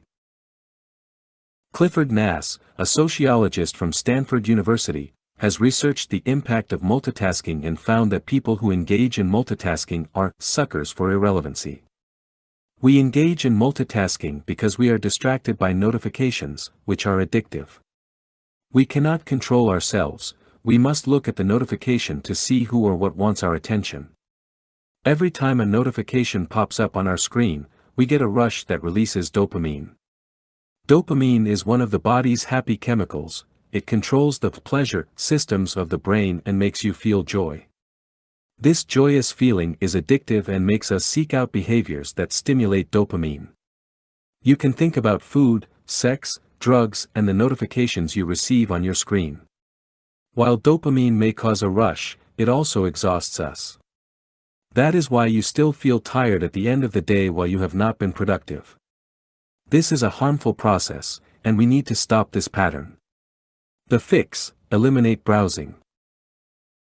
Being productive can be as simple as taking control over your day. What harms your productivity the most is browsing. It absolutely kills it. We've all experienced a distortion in time when we are browsing. What? I just did nothing for 2 hours. Yes, we even do this at work. Take control of your attention and time. The point is, do something that's worth your time. Be conscious about your time. And spend so it improves the quality of your life. 20 things that will make you more productive than ever. The last 3 years have been huge for me. I've got more things done than ever, moved countries, bought an apartment in a small office building, spent loads of time with my family and friends, kept a healthy lifestyle, and exercised at least 4 times a week. Many variables determine your overall productivity. Tools, apps, or hacks don't work if you lack the right mindset, because productivity is a way of living. It's about achieving maximum output, getting shit done, and not wasting time. I think that output and happiness go hand in hand. To me, doing nothing equals misery. I want to share 20 things I've done in the past 3 years that have made me more productive than ever, in no particular order. 1. Always cut to the chase. With everything in life, there's a bunch of crap, and there's stuff that matters. Chit-chat, small talk, delaying, waiting around, not speaking up, is all useless. If you want to get shit done, you have to jump straight into the action. 2. Record all your thoughts and ideas. Similar to computers, we have a random access memory, RAM. Your human RAM stores relevant short-term information. But your RAM capacity is limited. When it's full, older information that you have stored will be deleted to make room for new information. You want to write down your thoughts to unload your RAM, which gives you more brainpower. Even if you never take a look at that note again, it's still worth it. 3. Say no. When it comes to work, I say no to everything that doesn't support my goals and values. We live in an abundant world, there are always enough opportunities. In my personal life, I say no to everything that doesn't thrill me. When I think about something, I always say no. That eliminates wasting time on shit that I'm not excited about. 4. Take a 5-minute break every 30 to 45 minutes. You can stretch your back, walk around, drink some water. But more importantly, you take your nose out of your work. When you come back to your desk, you might have new ideas. Or, you might think, what am I doing? And stop it before you waste all your time. 5. Eliminate everything that distracts you. Willpower is overrated. If something distracts you, eliminate it. One of my friends has a news addiction. I suggested to get rid of his TV, delete his news apps, and block the news sites on his laptop. 2 weeks later he told me that he's finally starting a business. Don't think you're immune to your distractions. Remove them. 6. Keep away clutter. A cluttered life means a cluttered brain. And with a cluttered brain, you can't get stuff done. I prefer a simple work and living environment. A desk, a laptop, and a notebook. Keep it simple. You don't need any fluff. 7. Focus on one thing some days. If you have recurring tasks, try to do as much of the same thing on one day. I write 2 to 3 blog posts on one day, the other days of the week I use for my other projects and businesses. On my writing days, I turn off my phone and just write. Nothing else gets in the way. 8. Stop consuming so much information. You don't need to read 5,000 articles on productivity. If you find useful information, try it. Don't search for more. More is not always better. You can only process so much of it. Stop consuming, start creating. 9. Create routines. Decisions fatigue your brain. And routines eliminate decisions. Which ultimately means more brainpower. Routines are not OCD, they are efficient. Use them. 10. Don't multitask. When you juggle multiple things simultaneously, like sending an email, texting a friend and checking your Facebook while you are in a meeting, you engage in context switching. In a research done by Gloria Mark of the University of California, Irvine, it showed that it takes an average of 25 minutes to return to the original task after an interruption. That's a waste of useful time. 11. Check email twice a day. Every time you check your email, you get a rush of dopamine. I get it, checking email feels nice, and most of us are addicted. While dopamine may cause a rush, it also exhausts you. That is why you still feel tired at the end of the day while you have not been productive. To minimize that, turn off notifications, and check your email only twice a day on set times. 12. No smartphone during the first hour of your day. A smartphone's primary function is to interrupt you. But don't let other people or apps interrupt you during the first hour of your day. Take that first hour to think about the day ahead of you, read a book, enjoy your breakfast, coffee, or tea. 13. Plan the next day. Every night before I go to bed, I take 5 minutes to set my priorities, usually 3 to 4, for the next day. That makes me more focused when I wake up. I find that I waste time if I don't do this practice. It's cool to go with the flow. The only problem is, I don't want to be a dog that mindlessly chases cars. 14. Keep thinking to a minimum. When people say, "I'm thinking," they mean worrying by thinking. Don't think too much. Just do, and see what happens. If you like what you're seeing, continue. If not, do something else. 15. Exercise. A few things are vital in life: food, water, shelter, relationships, and exercise. Without this stuff you can't function properly. Scientific research shows that regular exercise can make you happier, smarter, and more energetic. 16. Laugh a little. Laughing reduces stress. And if you want to keep up your productivity, you don't want stress. So move the corners of your mouth upward as much as you can. 17. Don't go to meetings. This is a tough one for people who work for corporations. Some companies have a meeting culture. People organize meetings just to look important or procrastinate real work. For goodness sake, please stop. 18. Is that really necessary? Ask yourself that question as often as you can. You will find that your answer is often, nope. So why do unnecessary things? 19. If you're having a shitty day, press reset. You might screw, maybe someone gets angry with you, shit happens. Don't get down about it. Take some time alone, meditate, listen to music, or go for a walk. Try to get back on track, don't let your day go to waste. 20. Do the work. Yes, talking about work is easier than doing it. Everyone can do it. But you're not everyone, right? You're a productivity beast. So act like one. Without these 20 things, I wouldn't be productive at all. You may have noticed that I don't get into details, like which tools and apps I use. I don't think that stuff matters. It's about creating a productivity mindset and environment that lets you thrive. I only care about getting things done in a fun and not stressful way. That makes doing work way more fun and rewarding. Here's why time off work actually improves your work and life. What do you do when you feel tired or overwhelmed? Do you power through? Or do you take some time off? In the past, I thought that you should always power through, no matter what. Now, I still think that way when it comes to life in general. You can't quit taking care of yourself and your family.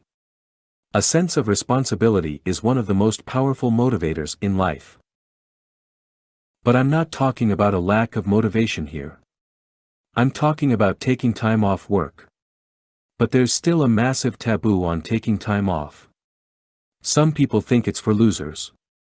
Others think it's about escaping your work. After all, if you love your work and life, why do you even need a break? Good point, smart ass. Here's why time off actually improves your work and life. Leonard Mlodinow, a physicist, who also co-authored 2 books with Stephen Hawking, recently shared scientific research in his book Elastic about taking time off.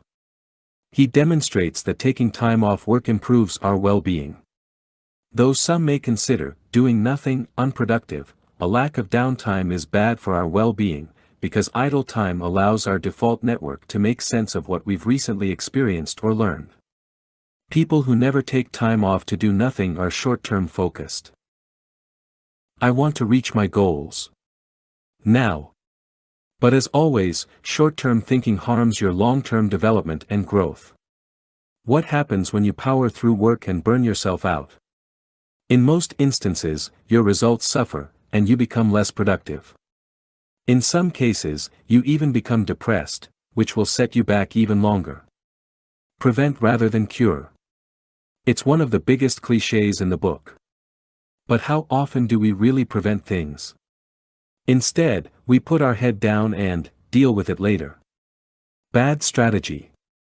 Instead, it's much better to prevent burnout or a decrease in your overall work performance. Dale Carnegie, a self-help pioneer, and author of How to Stop Worrying and Start Living, said it best: so, to prevent fatigue and worry, the first rule is, rest often. Rest before you get tired. So take time off work strategically throughout the year. That's what I just did too, and I experienced 5 benefits as a consequence. 1. You can check whether you did the right things at work. I know 2 modes. 1. Execution. 2. Thinking. When you are in execution mode, you can work for hours, days, or months in a row. In fact, I know people who've been in execution mode for years. They never took time off to reflect or think about their work. Result? A midlife crisis. Or, young folks who experience a quarter-life crisis. That's what you get when you put your head down and execute without thinking. You might get results. But are those results what you want? When you take time off work, you have more inner conversations. But when you execute, you don't. That's one of the most important benefits of doing nothing. Sure, you might fall behind on work. But who cares? Would you rather go through your career with tunnel vision? I need at least 10 days off to reflect seriously. For the first 5 days, I'm still somewhere between execution and thinking mode. It's hard to switch to thinking and doing nothing if you're used to doing work. But I always learn new things about myself after a more extended break. I tend to read a lot.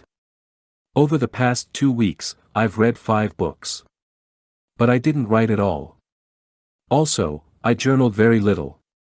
Just some reading, watching movies, documentaries, hanging out with friends, talking, daydreaming. That kind of stuff. Neither does it cost much. But the return is enormous. Now, I feel better, have more energy, and I'm excited to get back to work. That's also the next lesson I learned. 2. You get to process your ideas. Your brain does a lot of things you're not aware of. One thing that happens unconsciously is the processing of ideas by our brain. We've all had ideas that never materialized, right? How many people have you met who claim to have had the idea for Facebook, Instagram, or any other type of new thing? I once met a guy who claimed to have come up with the idea of making e-bikes. Did he do something with it? No. He now buys garbage on Alibaba and sells it to businesses, door to door. We all have ideas. Not only business ideas. I want to redecorate the house. I want to drive from NYC to LA. I want to write a book. All those ideas are great. But what are you going to do with them? I'm not even talking about execution. All ideas require processing. Are the ideas any good? Do I really want to do those things? Again, that's a thinking process. When you go from idea to execution, without processing, you often waste your time in hindsight. Of course, you can never entirely prevent that. But by taking the time to process your ideas, you can prevent your future self a lot of pain, worry, and even money. 3. You can consume more art. What is art? Anything that makes you think. A good song, movie, painting, book, poem, article, picture, sculpture, you name it. Anything can be art. There's no authority that declares what art is and what is not. I get a lot of my inspiration from art. I can't imagine what life would be without it. Well, there is art on that too. Just read Fahrenheit 451 or watched the movie Equilibrium. The best thing about art is that it improves your mood. And when you're in a good mood, you're happier. Just don't consume useless junk. Start with the classics. Listen to Bob Dylan, Marvin Gaye, Whitney Houston. Watch movies by Alfred Hitchcock, Francis Ford Coppola. Read Ernest Hemingway, Harper Lee, Ralph Ellison. Go to the British Museum. Study Andy Warhol. Like millions of other people, you'll be inspired by their work. And that will enrich your life. 4. You can focus on other important things that are not work-related. Can you tell me more about yourself? What do you think of when I ask you that question? Most of us start by saying something like, I'm an accountant at Company X. Modern-day life almost forces you to identify yourself with work. But you are not your job. You are your family, friends, hobbies, passion, and then finally, you also have a job. And yes, work is important. But so are the other things. So never neglect the other important things in your life. Cultivate the relationships you have with your family and close friends. Do things together. Go on a family holiday. Go mountain biking with your friends. Show some initiative. If no one in your family or group of friends takes action, why aren't you? By investing time in your relationships, you form group memories. That will only strengthen your relationships. But also focus on yourself. What are your hobbies? What's something you want to learn more about? What did you dream of doing? Do those things. 5. Resting gets boring. Quick. There's a reason humans work. We're built to make things. I believe that the purpose of life is to be useful. Making yourself useful ultimately leads to a meaningful life that satisfies all your human needs. That's why too much rest will make us restless. My mother always told me that too much of a good thing becomes a bad thing. She told me that when I wanted to hang out with my friends all the time and when I had my first girlfriend. It's true. Too much rest, like work, is not good. Our bodies and minds are made to use. Hence, the final lesson I learned from doing nothing is this: after rest comes work. And what comes after work? If you answered, more work, you didn't get the point. You probably need some rest. Time blocking, improve your focus and get more meaningful work done. Do you have a list of priorities or goals that you want to achieve this year? And do you struggle with allocating time to them? I'm no different. Life can be messy. Most of us juggle a lot of different things at the same time. Even though the simple solution is to stop juggling, it's not always realistic. Or even needed. What if you could do more things without losing your time? It's possible. But you must work in an organized way. Enter time blocking, a simple productivity exercise that many people use. It's not fancy or revolutionary.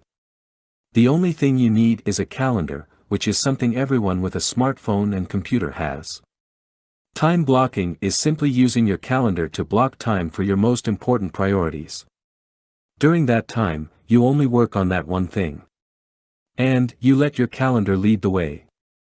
That way, you don't have to think, what should I do next? But time blocking is more than just a productivity tool. It's about self-awareness. The road to high productivity starts with awareness. For instance, one of my priorities this year is to write a book on pragmatic thinking. However, there's a problem: I haven't been writing.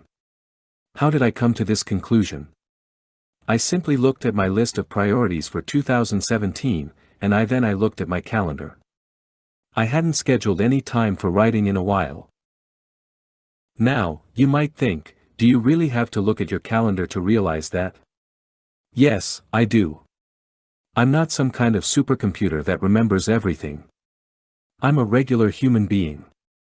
I think of something to do, start working on it, life gets in the way, and then I forget about it. It happens to all of us. We need self-awareness and tools that keep us in check. And that's why I like time blocking. Some people love time blocking. Some people hate it. Computer science professor and author of Deep Work, Cal Newport, also uses time blocking.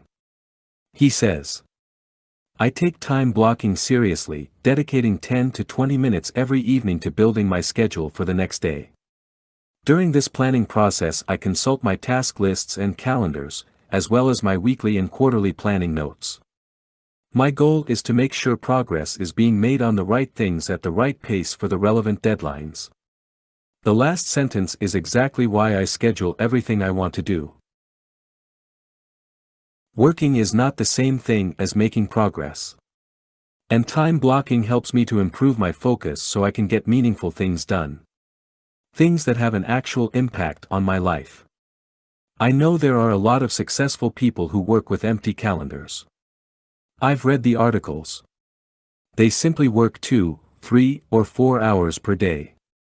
And to be honest, that sounds very attractive to me too. However, one must look at her own life situation. What are you trying to achieve? And more importantly, what resources do you have? Often, people who don't have a lot of money, do have a lot of time. So why not use it wisely? Either way, I think that planning serves a purpose. I plan my days and weeks in advance because I want to make sure I'm working on the right things. Too often, I get lost in completing daily tasks. Think about it this way. I'm pretty organized already. And I only work on one big thing per area of my life. But there are many different areas of my life: my family business, my blog, podcast, online courses, relationship, friends, investments, etc. It might sound like I'm doing many different things. But it depends on how you look at it.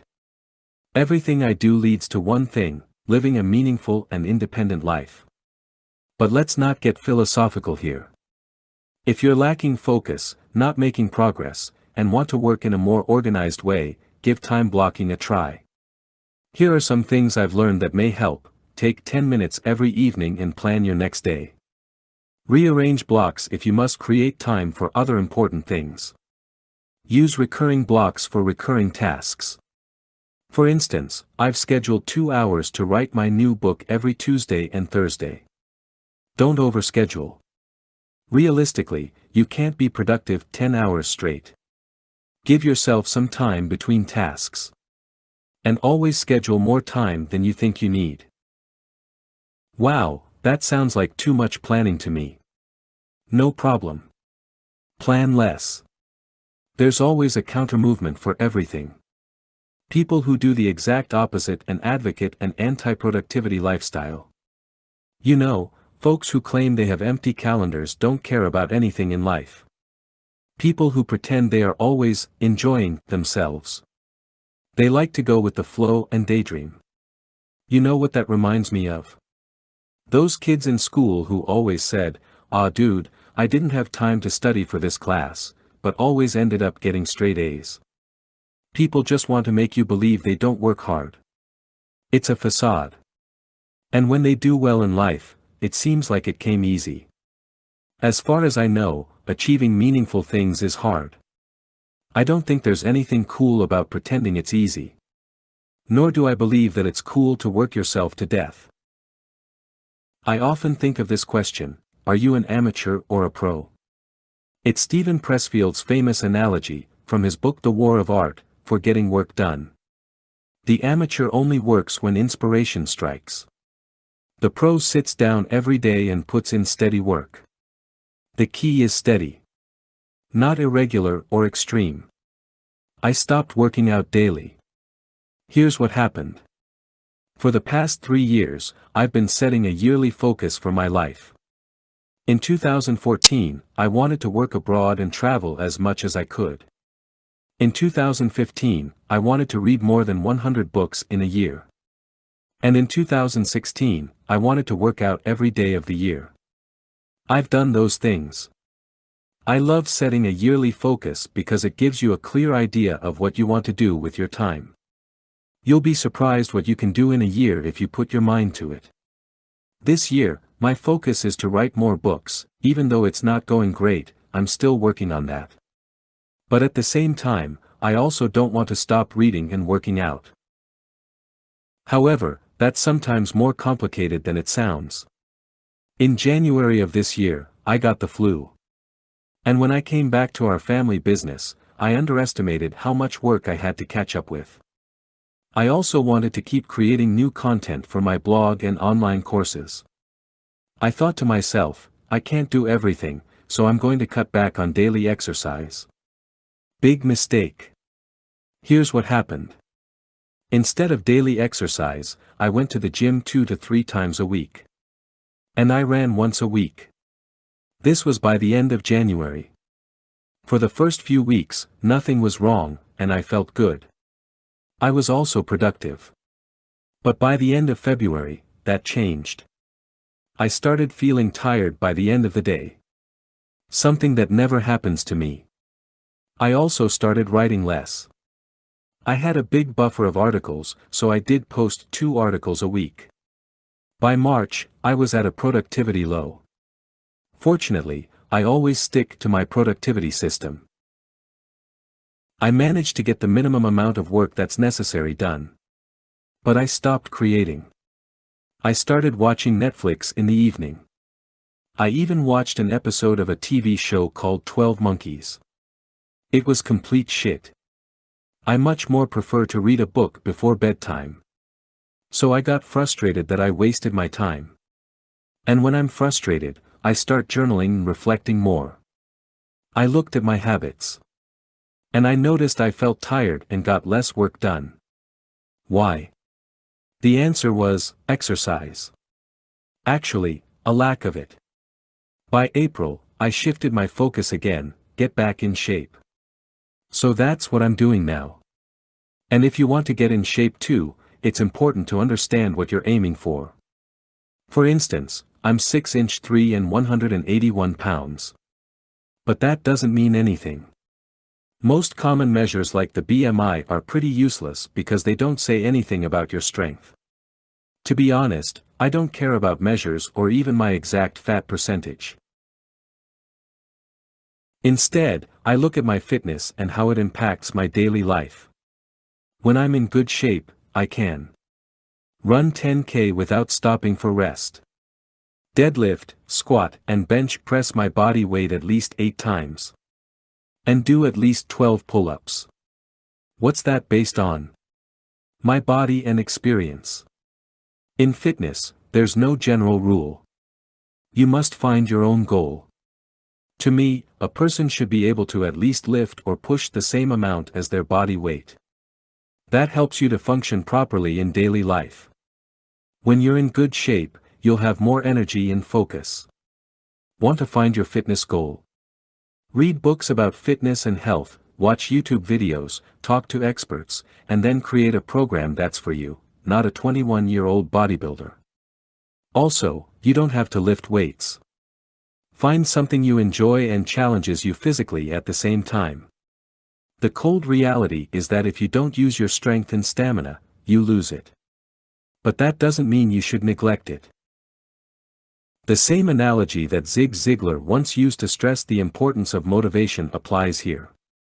People often say that motivation doesn't last. Well, neither does bathing, that's why we recommend it daily. So if you're not working out every day, you're not doing yourself a favor. The quality of life decreases when you stop working out. And stop looking for silver bullets to feel better. I know, it's not advice most of us like to hear. Exercising is hard. But that's the whole point. The easiest solution for a good life is right at your disposal, your body. Are you neglecting it or strengthening it? If you want to be more productive, research shows you need a break. Do you spend the majority of your day at your desk? And do you find it difficult to concentrate throughout the day? There's a simple solution to improve your productivity and focus. How can I get more stuff done without being distracted? That's a question I often get. It's human nature, we always want to improve output. For machines, it's straightforward, you improve speed. Machines get faster and better every day. But what about your personal productivity? I've read dozens of books on productivity. I've read countless articles on time management. And I've tested different methods to boost my productivity. The idea is simple: I want to get more done in the same amount of time. I'm not looking for shortcuts or hacks, so I have to do less work. I don't mind working. What I don't like is the feeling of wasting time on stuff that is meaningless. Sometimes I start by watching one YouTube video, and boom, 2 hours have gone by. And then I get frustrated with YouTube. But that doesn't make sense. It's like getting angry with alcohol after you've spent a night boozing. It's not the alcohol, it's you. You just couldn't have one drink, or watch just one video. Couldn't you? I've found a way to eliminate that frustration with the distractions of work, not boozing, which makes it a lot more fun to work and less stressful. The solution is simple: take a 5-minute break after every 30 minutes of work. It's also called the Pomodoro technique. The reason this method works is also simple: evolutionary biology. The human brain can't focus on a single task for long periods. Our brains are meant to ensure our survival. To protect us from looming threats, the brain is in a constant state of alertness. So focusing on one thing for a long time is hard for your brain. Research by Alejandro Leras, from the University of Illinois, showed that deactivating and reactivating work allows us to stay focused. When you are completing long tasks, such as studying for exams, making presentations or writing reports, it's best to take short and planned breaks. Taking breaks will also increase the quality of your work. When you take a break, you force yourself to take a few seconds to reevaluate. Sometimes you find that you have to adjust your work to increase the quality. In contrast, when you work on a task, without a break, it's easy to lose focus and get lost in the work. That's why the 5-minute breaks are equally important as the 30 minutes of work. Take your breaks seriously, see them as a reward. Use your break to walk a bit, do some stretches, grab a cup of coffee, or do something that relaxes you. Feel pleased with the work you have done. I've been working in 30-minute intervals for over a year. I've never got so much work done. I also find it more fun and less stressful to work.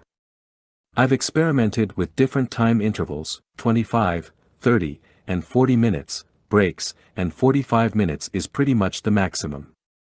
Some research shows that it's counterproductive to focus for longer periods of time. So you can experiment with how long you prefer to work before you take a break. If you want to try this method, here are a few other things that can help. Use an app to set the 30-minute interval. I use Mighty. Assign just one task to every 30-minute interval. Don't skip your breaks. Don't check your email during your break. Take a 15-minute break after 4 intervals. Don't accept interruptions or false emergencies when you're in a 30-minute stretch. Set a daily goal. For example, doing 10x 30-minute intervals results in 300 minutes of productive work. With all the noise, it's easy to forget the importance of taking breaks. You don't need to read another article about productivity. Instead, take a break. Sometimes we get lost in the lists and productivity hacks. The truth is that no matter what you do to improve your productivity, you still have to do the work. So you might as well get those 5-minute breaks to recharge. Part 3. Achieving more. A man who chases 2 rabbits catches neither. Chinese proverb. Don't know what you want? Improve these 7 universal skills. What does success look like? What do you want from life? What career do you want? Most of us answer, I don't know. And you know what? There's nothing wrong with that. And yet, we think it's the worst thing in the world if you don't know what you want to do in life. We say, OMG. I don't know what I want. And then we have a full-on panic attack. Be honest, it happens to all of us. Especially when you see that your old college friend just got married. Or that your coworker, who started at the same time as you, just got promoted. It's at those moments of weakness when we shine a spotlight on our own uncertainty about life. One of the biggest thinking errors that I've made was that I thought I needed to know what I exactly wanted to do with my life. The truth is that no one knows what they truly want. Accept the uncertainty. You could get killed by a cow tomorrow, really happened. You could lose half of your money on the stock market. Your property could go up in flames. I don't have to tell you all those things. But we must realize that we don't have the answers to most things in life. Will you stay healthy? Will the stock market crash? Will your business continue to prosper? No one knows. That's the beauty of life. Eleanor Roosevelt said it best, if life were predictable it would cease to be life, and be without flavor. Some people ask me, why do you read so many books? There's no way you can apply everything you learn. They are right. I cannot. Why do I still read about all kinds of different topics? There might come a time in my life where I will need one particular piece of knowledge. And that one time I need it might just change the whole outcome of my life. I'll give you an example. In 2015, after my friends and mentors told me I should share my ideas about productivity, life, and business with others, I seriously started thinking about doing it. But there are many ways you can share your knowledge with others. You can give training to groups and host seminars. You can coach people individually.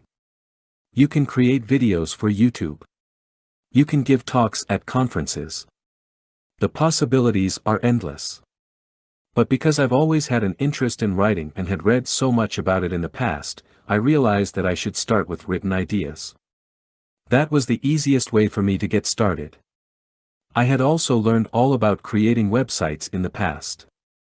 So it was very easy for me to get started with all of this. In fact, I created a website in a day.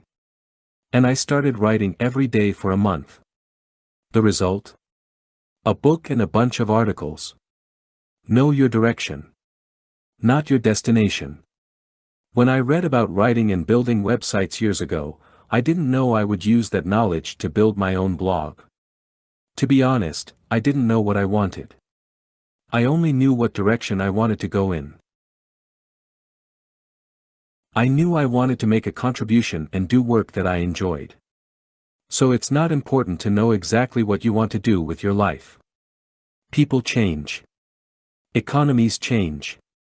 So, it's not even realistic to boldly claim, I know what I want. The only thing every person needs is a sense of direction. A vision of where you'd like to go. Look, you don't need to know your exact destination. You often read about people who say they always knew what they wanted. But that's just a small portion of the population.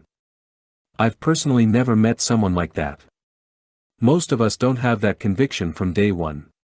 It grows over time. If you can't decide what direction you want to go in life, that's automatically your number one goal in life, to figure out where you want to go. That's what J. Abraham also recommends in Getting Everything You Can Out of All You've Got, which is one of my favorite business books of all time. Your first priority is to identify what you want and then make sure you take the path that's going to give you that. There's nothing sadder than to see someone get to be 75 or 80 years old and look back regrettably because they pursued the wrong target. You see that he doesn't say you should know exactly what you want. That would not be realistic. Instead, we need to know where we're roughly going. I know, it remains intangible. But that's the only helpful answer that I've found in life. Work on universal skills. While you're figuring everything out, don't waste your time watching hours of TV, drinking booze, or eating junk food. Spend your time usefully. Learn skills you can always rely on. Need some inspiration? Here are a few skills that I'm constantly working on. 1. Self-discipline. Get better at ignoring the negative voice in your head. Get out of your bed. Go to the gym. Don't listen to, I don't want to. 2. Personal effectiveness. Learn how to maximize the results you can get during the 16 to 18 hours you're awake. Get more done, effectively. 3. Communication. We think we're all master communicators. But the truth is that we suck. Communication is both art and science. And our ability to work with others depends on it. 4. Negotiation. You negotiate all the time. With your spouse, kids, parents, teachers, friends, co-workers, managers, etc. Learn to get the best deal for all parties. 5. Persuasion. Learn how to get what you want in an ethical way. 6. Physical strength and stamina. Getting stronger is a skill. Pull your own weight. It's something every human should be able to do. 7. Flexibility. Sitting all day long behind your computer or in your car turns you into a stiff being. Learn how to stretch your hips, lower back, hamstrings, and calves, the most common weak points of desk workers. That's enough to keep you busy for a lifetime if you want to do it well. Pick a skill that excites you. Get better at it. Then, pick another. And keep on repeating that process. Soon enough, you'll know what you want. And if you don't, it's not the end of the world. There's still plenty to learn. Leave the office on time and don't take your work home. These 2 lessons are true for every person who wants a long, happy, and satisfying career. But it's very hard to put that advice into practice. It took me the first 6 years of my career to figure that out. And I still have to remind myself that life is bigger than work. Almost everywhere that I've worked in the past, there was a perception is reality culture. That means looks are more important than reality. In other words, the person who's in the office the longest appears to be the hardest worker. Now, that may be true. But that's not what matters. We all know that the only thing that counts is results. However, we collectively insist on looking at vanity factors like participation in meetings, hours spent at the office, and how fast people respond to emails. It's pathetic. At our family business, we encourage everyone to leave when they are done for the day.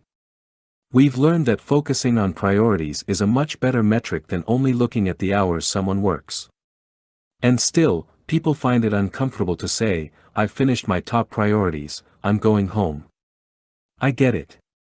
When you work in a group, you don't want to make others feel bad or that things are unfair. But think about why you're working in the first place. You're there to contribute.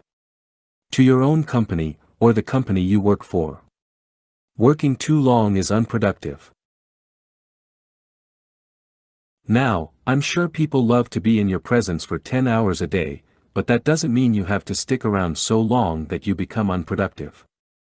Because that's one of the main reasons we've stopped working standard 9 or 10-hour days. It's useless. There's a large body of research that proves working long hours is counterproductive. Working too much and the stress that goes along with it can lead to depression, sleep problems, impaired memory, and even heart disease. You get the idea. That's why my first rule of work is this: leave on time. The other day I was talking to my mentor about how great it is to love your job. He said, "I've never had a job in my life that I didn't love. It's one of the most gratifying things in life. But like my mother always says, too much of a good thing becomes bad." I believe that's the same with work. Now, I'm not talking about intensity. Don't get me wrong, I work my ass off. Always have done. But just don't go on for too long. The art of working hard is knowing when to quit. But like my mentor told me, that's very hard. My biggest problem was that I worked too much. I left the house at 7 a.m. and came back at 11 p.m. That's too much. You must protect yourself against too much work. And it's straightforward. Just leave the office on time. Whether you love your job or not, it doesn't matter. When it's time to go home, go. No one needs you to be at the office 24/7. Only your ego does. Honestly, the office will be here tomorrow. Your coworkers will still be alive. Your company will not go bust. Work is about achieving results. If you can't do that in 6 to 8 hours a day, you're not effective. So instead of working overtime, read a book on personal effectiveness or get productivity training.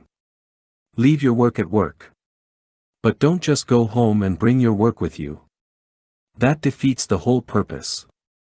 No one thinks it's cool when you're closing deals on the phone at dinner. You're also not doing yourself a service by continually thinking about work when you're at home. Relax a bit. Play some Call of Duty. Cook dinner for your spouse. Take the kids for a walk. Whatever. Look, living a happy life is very simple. It's all within our control. We can decide what makes us happy. I have printed this Marcus Aurelius quote on my journal to remind me of that. Very little is needed to make a happy life, it is all within yourself, in your way of thinking. We all know that money, success, fame, or recognition, by themselves, don't make us happy. And yet, we work too much to obtain those things that don't even make us happy in the first place. So why do we keep working too much that it hurts us? It could be our ego. Maybe we just can't help ourselves. It's different for every person. Personally, I don't care about the reason. All I know is that too much work has a negative impact on the quality of your life and work. What matters is that we protect ourselves from our own stupidity. We're just like kids. We need rules to live happily and safely. That's why the first rule of work is that we leave the office on time. The second rule is that we don't take our work home. And the third rule? Let's not worry about that for now.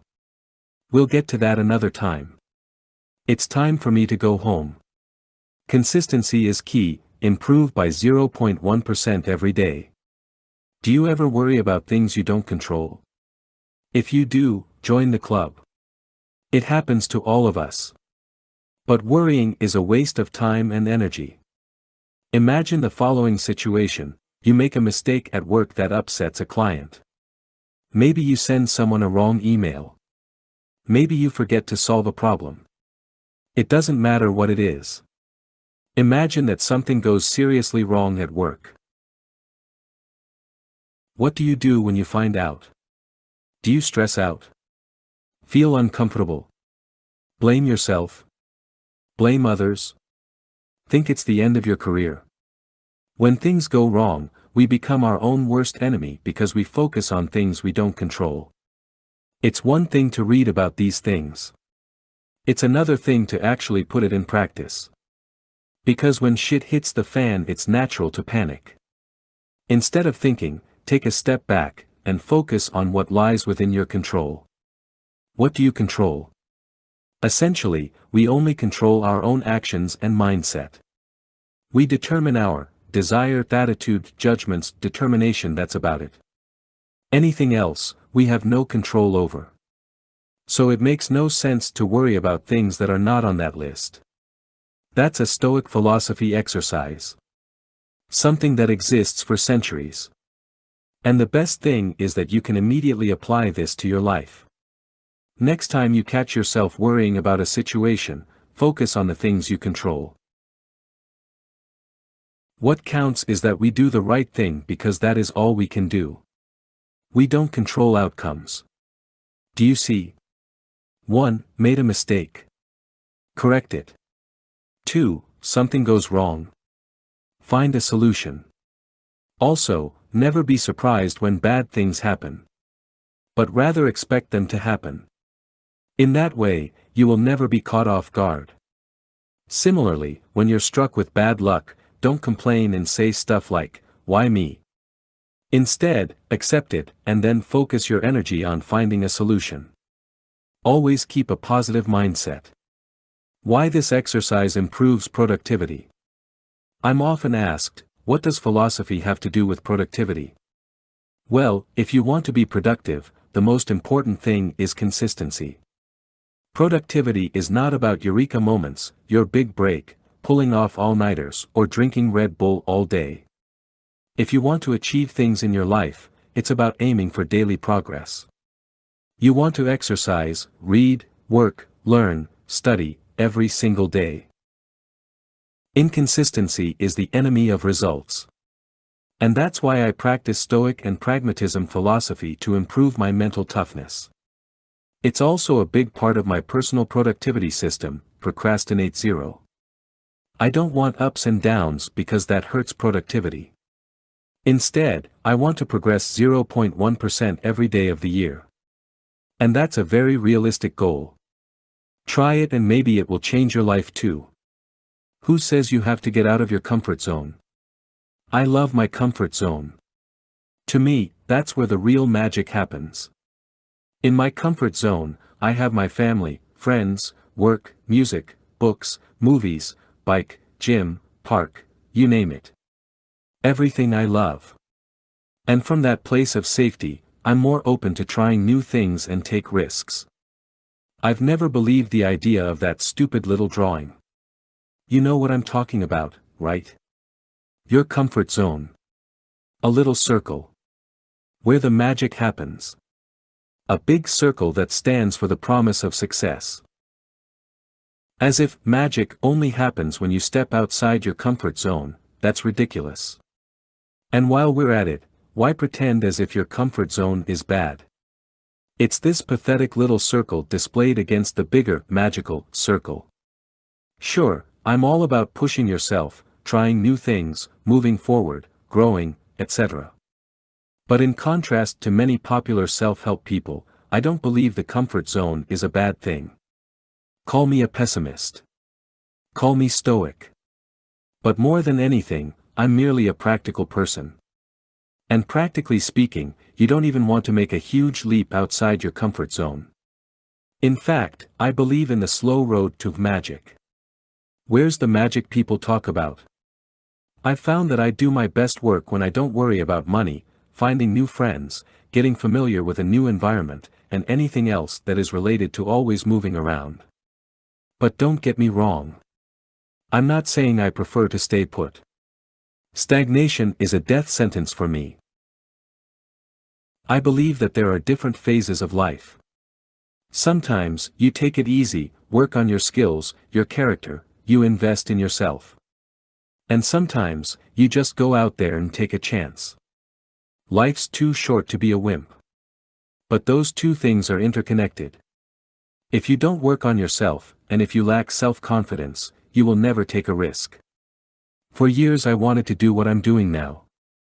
But instead of jumping out of my comfort zone, which was scary, I slowly took on new and bigger challenges. First, I got 2 degrees in business. Then, I started a business together with my father. That was in 2010. And after 2 years of working on that business for 6 or 7 days a week, I started doing freelance marketing work. Again, after a few years of freelancing and starting, and failing, other businesses on my own, I took a job at a research advisory firm because I wanted to know how it is to work for a major corporation.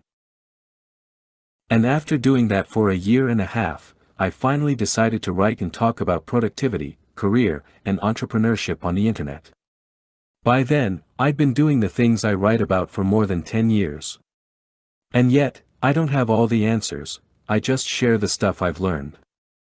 So it would be ridiculous if I would join people who scream, if you want to be successful, all you have to do is step outside your comfort zone. Now. Well, have you ever stepped outside your comfort zone? Even just a little bit counts. And what did you find? A leprechaun with a bag of money? Not going to happen. That comfort zone shit is just a story. It might motivate some people, but you don't have to believe it if you don't want to. It's just like when people claim you have to wake up early if you want to be successful. Says who? I believe this, if you step outside your comfort zone, there's only more work waiting for you. It's not fancy at all. There's no magic involved. Just blood, sweat, and tears. Work your way up from a place of comfort. I think that most people who read these type of articles want to achieve something.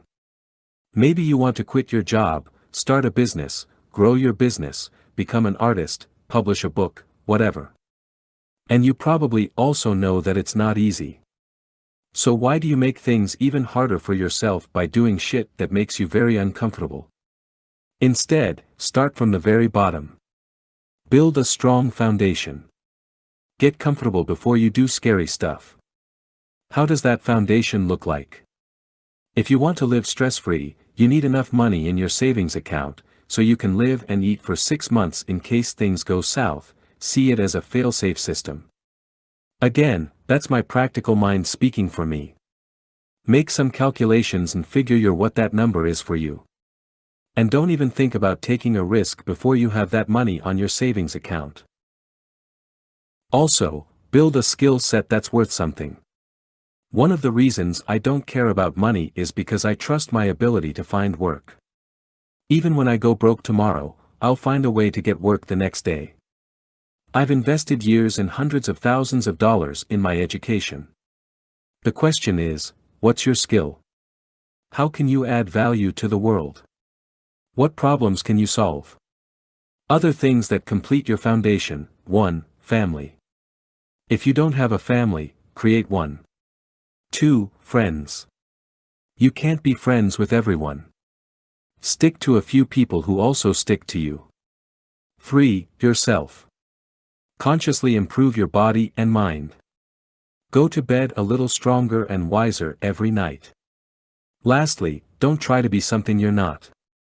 If you're an introvert, don't pretend that you can work in a boiler room. If you're an extrovert, don't pretend you can work in solitude. Stay close to yourself. There's no point in pushing yourself so badly that your life becomes miserable. In the end, we all need comfort. It's one of our basic needs as human beings. But we also need growth. So whatever you do, don't stay in your comfort zone for too long. Try to keep moving forward every day, even if it's just a tiny step. No magic. Just effort. If you can believe it, you can achieve it. I know what you're thinking. This guy probably read a motivational quote on social media, and now he's telling us that nothing is impossible. Yeah, right. I think the world has no shortage of motivational articles, books, videos, or Facebook posts.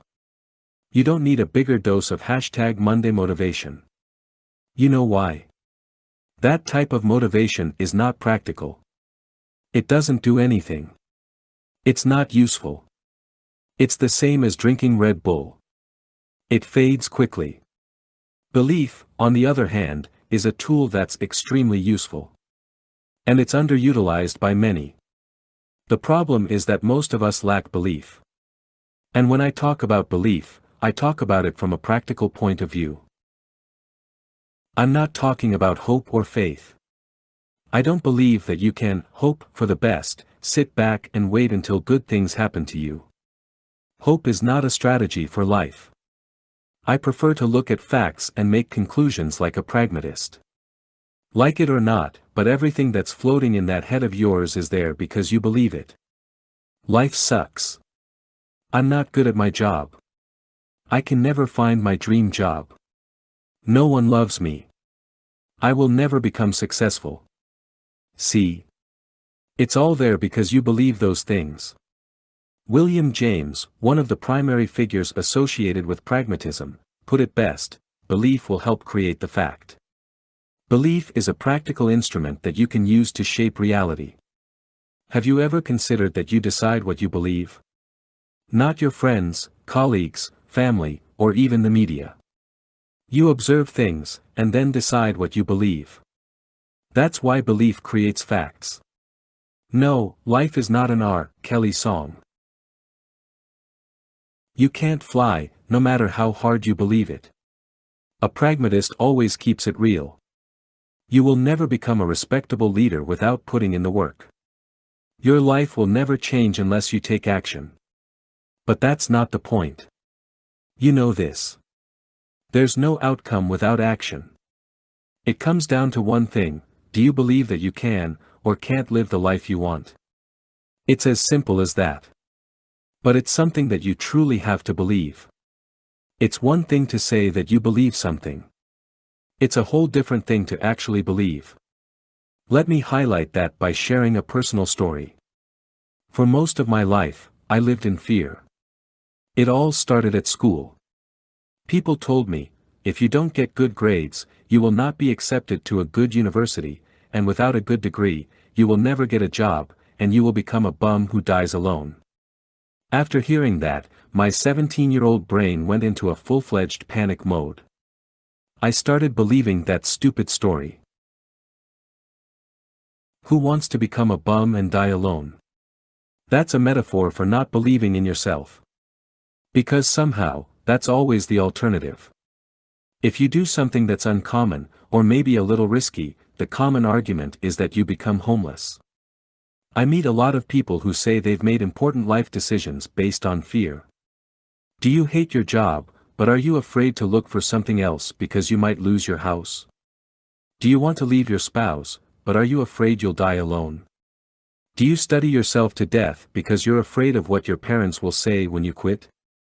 Do you never expose your work to the world because you're afraid people will throw rocks at you because you suck? Will that really happen? Or is that just your mind acting up? Probably the latter.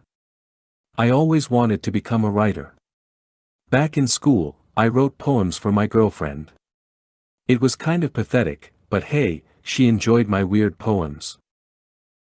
But all jokes aside, I loved to read and enjoyed putting my thoughts on paper. But no, every adult in my life was trying to scare me to death. You can't make a living as a writer. They were probably right. It's not easy to make a living by writing. So what? Everything that's worth it is hard. I didn't realize that back then. So I gave up my goal. I decided to pick the safe road and pursue a degree in business. I don't regret that decision because I've learned many useful things. But the whole experience turned me into a fearful creature. Because after that whole scarefest in school, I eventually stopped believing in myself. I stopped writing and reading. And that's a pure waste of time that I could have used for practicing my skills. You can achieve anything, as long as you believe in it. What's something you once believed in but stopped believing because of fear? I think we've all been there. If you're not careful, you'll always stay there. For me, it wasn't until 2 or 3 years ago that I figured out belief is an instrument that can help you to achieve your goals. Somehow I started reading about pragmatism, which is a way of thinking. And it completely changed my own way of thinking. I realized that not believing in yourself is useless. So I decided to believe that I could live the life I wanted. Granted, I'm not fully paying the bills by writing yet. I run a business and do consulting. But I do make some money with my blog. And that's pretty good to know for the 17-year-old version of me. Believing in yourself is very simple. You can do it too. Just understand that belief is an instrument. That idea is not new or anything. It's been around for hundreds of years. People just have different names for it. I don't care how you call it. But guess what happened since I've been using belief as an instrument? Most things I believed are facts now. And the other stuff I believe will one day become a fact. How am I so certain? Because my mind can conceive it. And if your mind can conceive it, you can achieve it. That's not a motivational quote.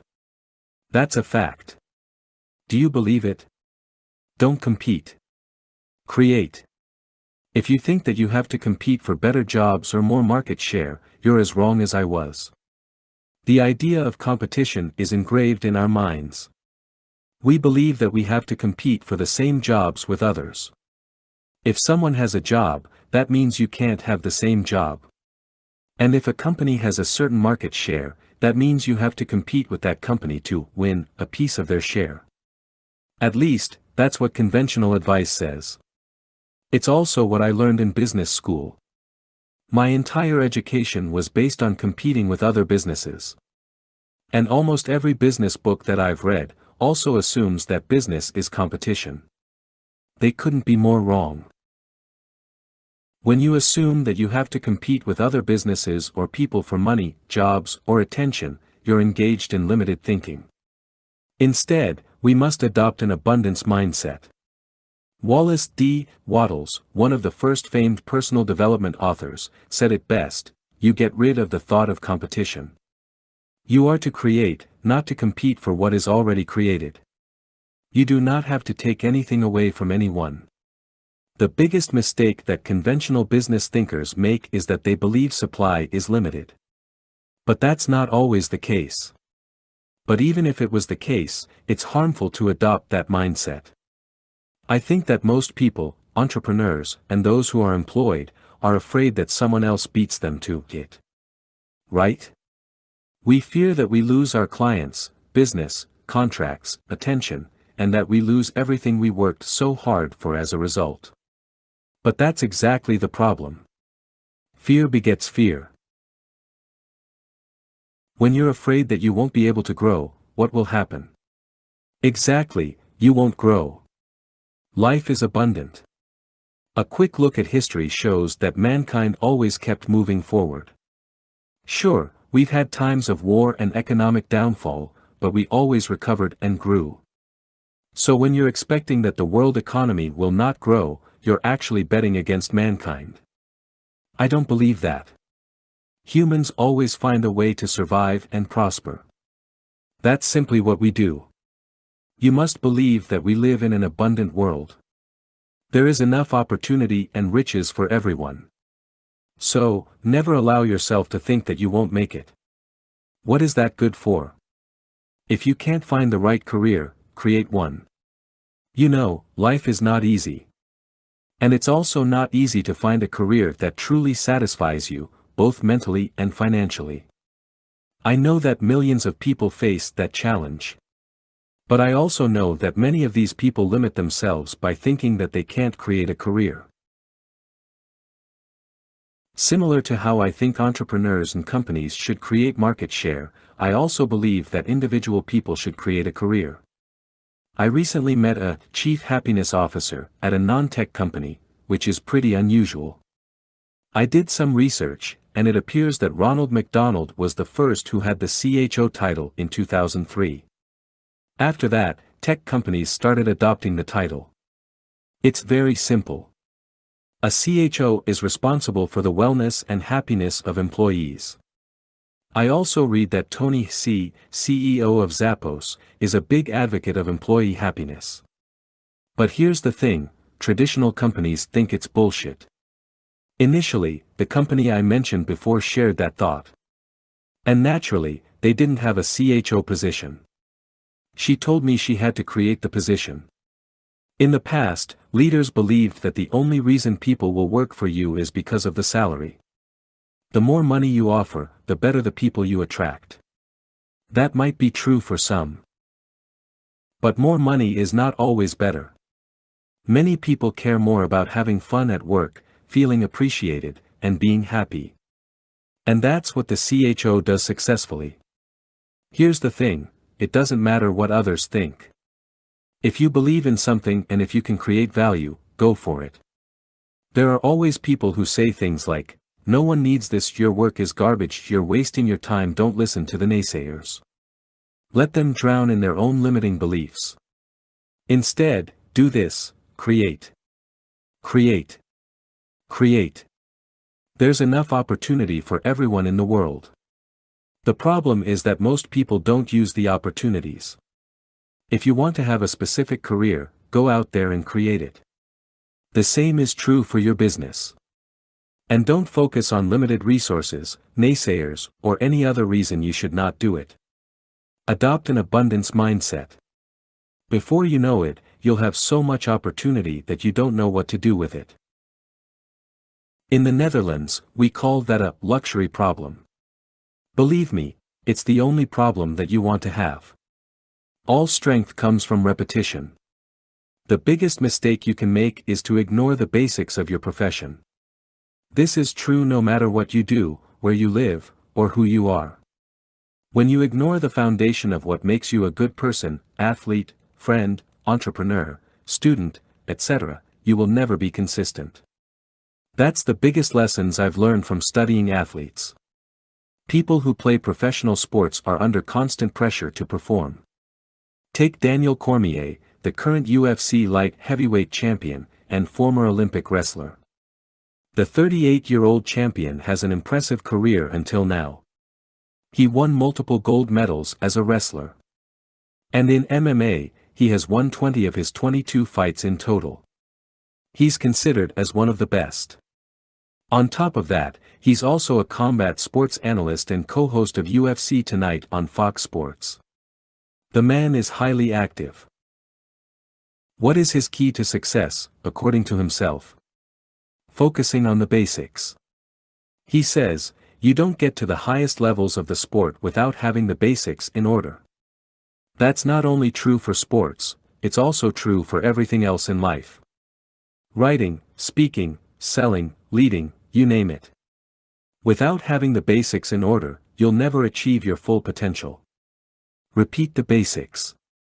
And there's only one way to improve the basics, by repetition. You get stronger by lifting weights, rep after rep. You build stamina by performing anaerobic exercise. We all know that.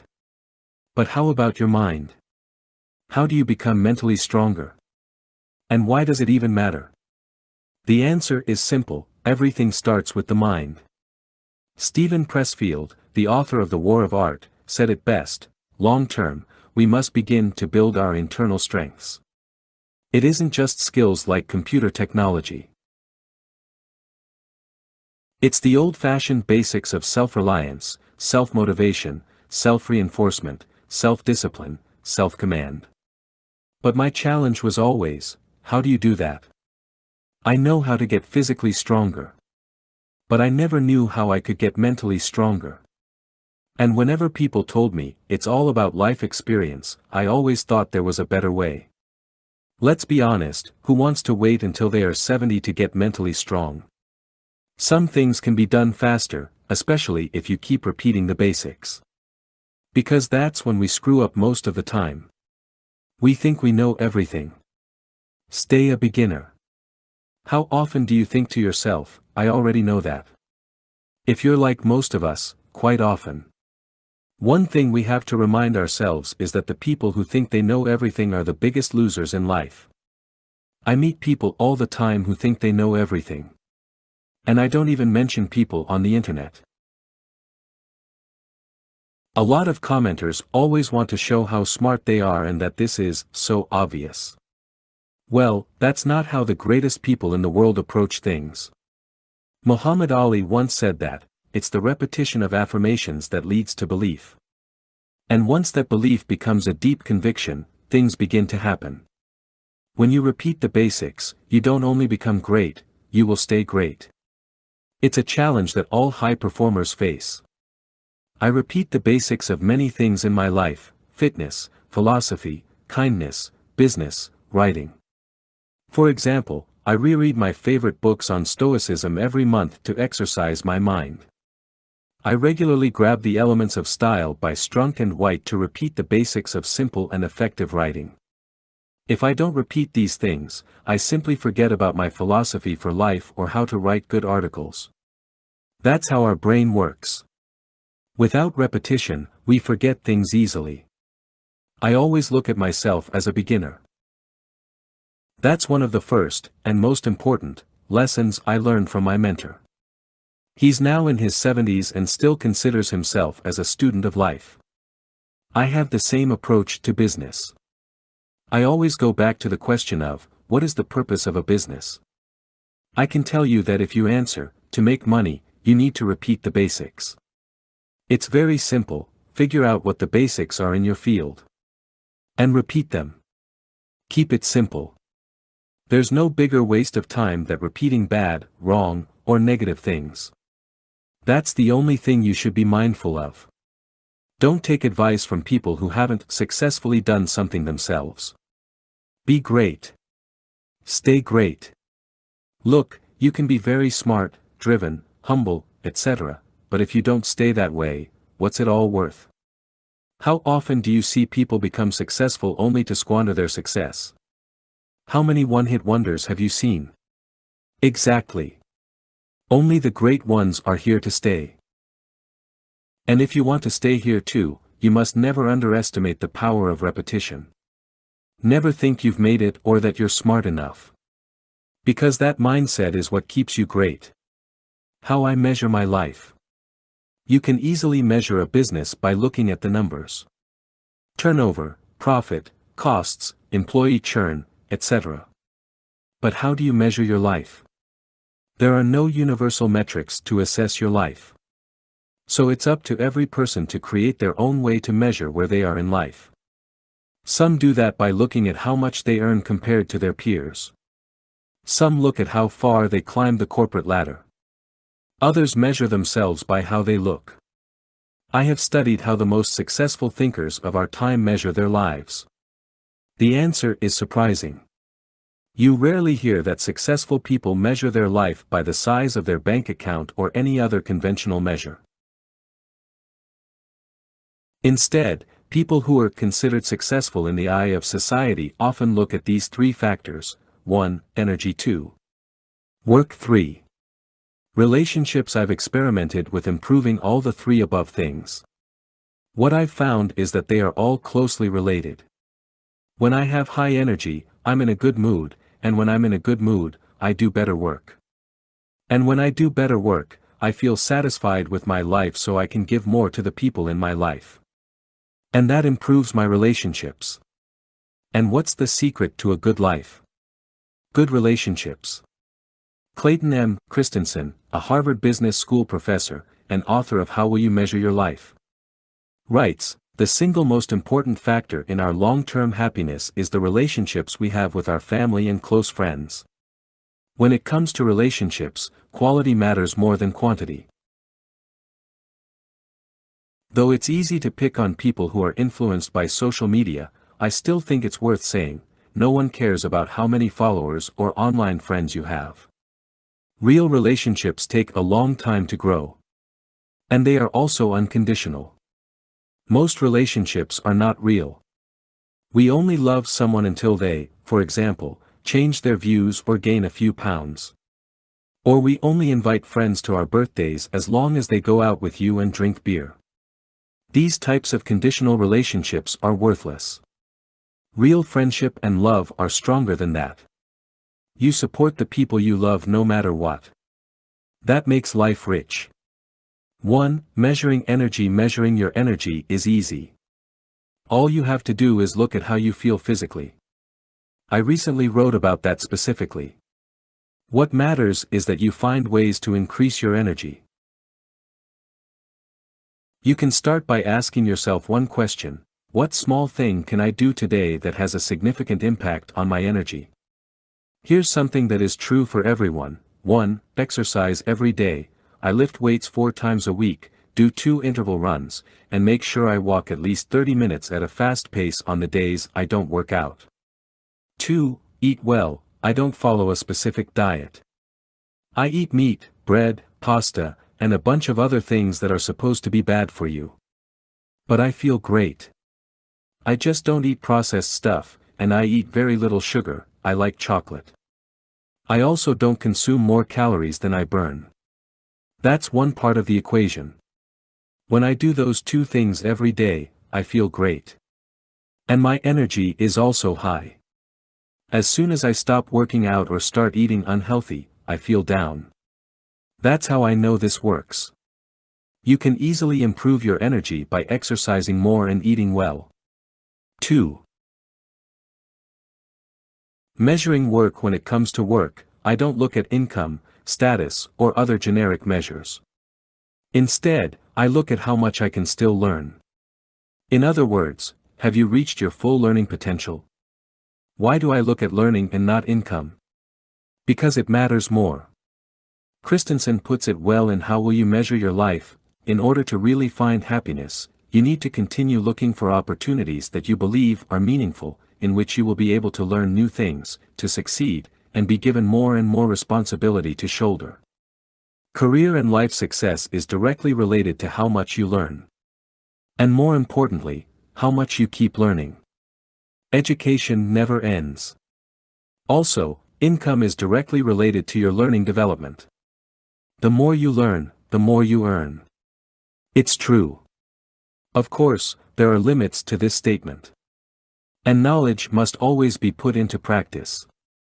We've all heard about the smart people who've wasted their potential. To be successful, you must always act on what you know. Without action, knowledge is useless.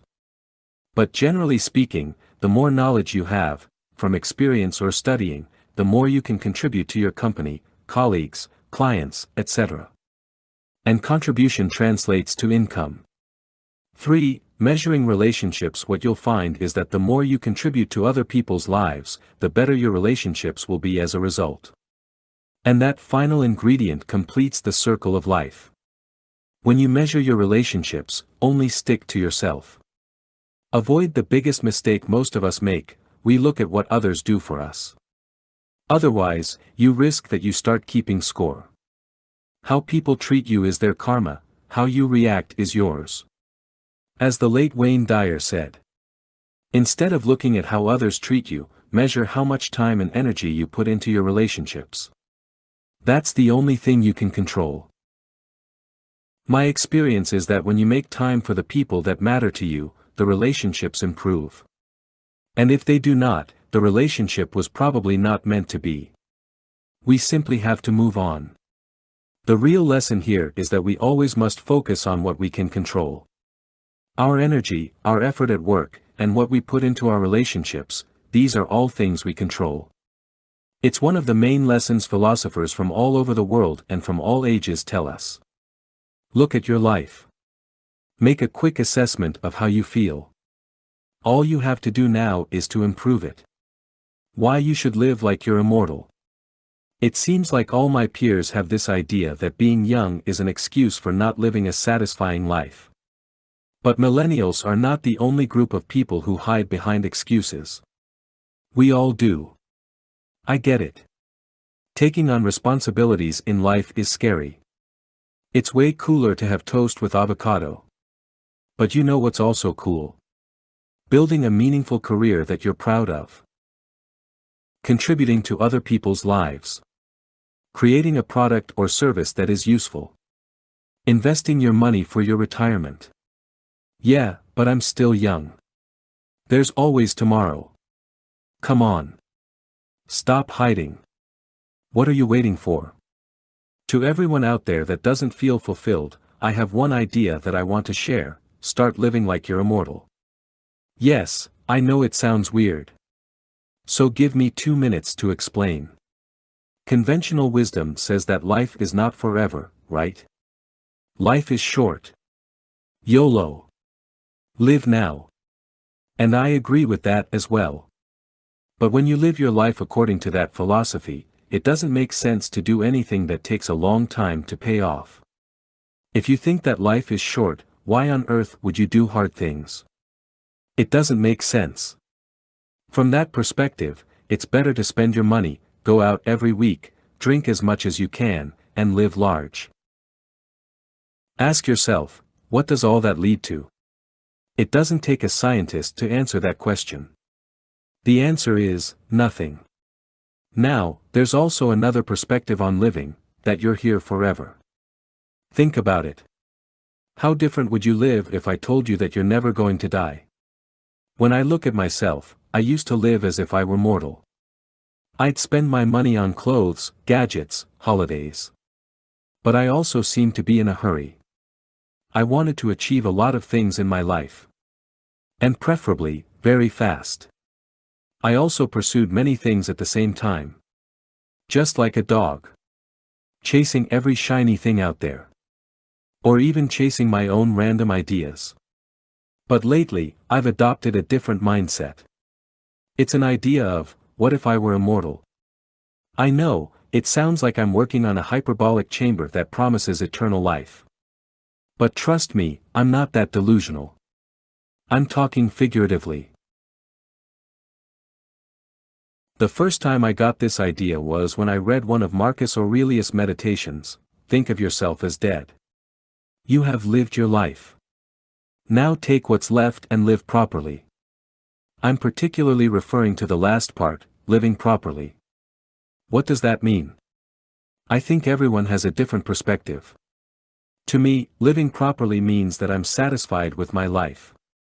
That I can look myself in the mirror, and genuinely say, I like my life. Was I truly satisfied when I lived my life in the now? No, not really. I didn't have a real career, or a house, or anything that I was proud of. And why was that? I was too focused on the now. I wanted things to happen fast. Before you know it, you'll be dead. Now, that mindset is fine to get started.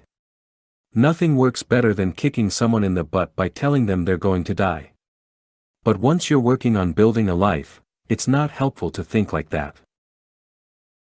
Being present is a great thing, but like many things in life, don't overdo it. That's why I like to live like I'm immortal. Because when you live forever, you have all the time in the world to build something. You can make mistakes and learn from them. There's no pressure to make things happen fast. You treat people with respect because other people will also be around forever.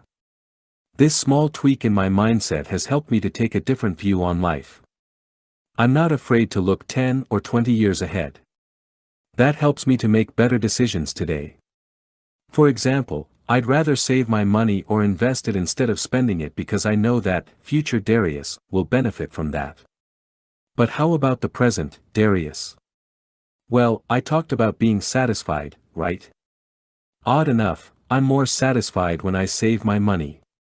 Or when I eat healthy food or work out every day. When I think about this idea, I find it fascinating how well it works. We all know we're going to die. I recently even wrote an article about it. That's a good and bad thing.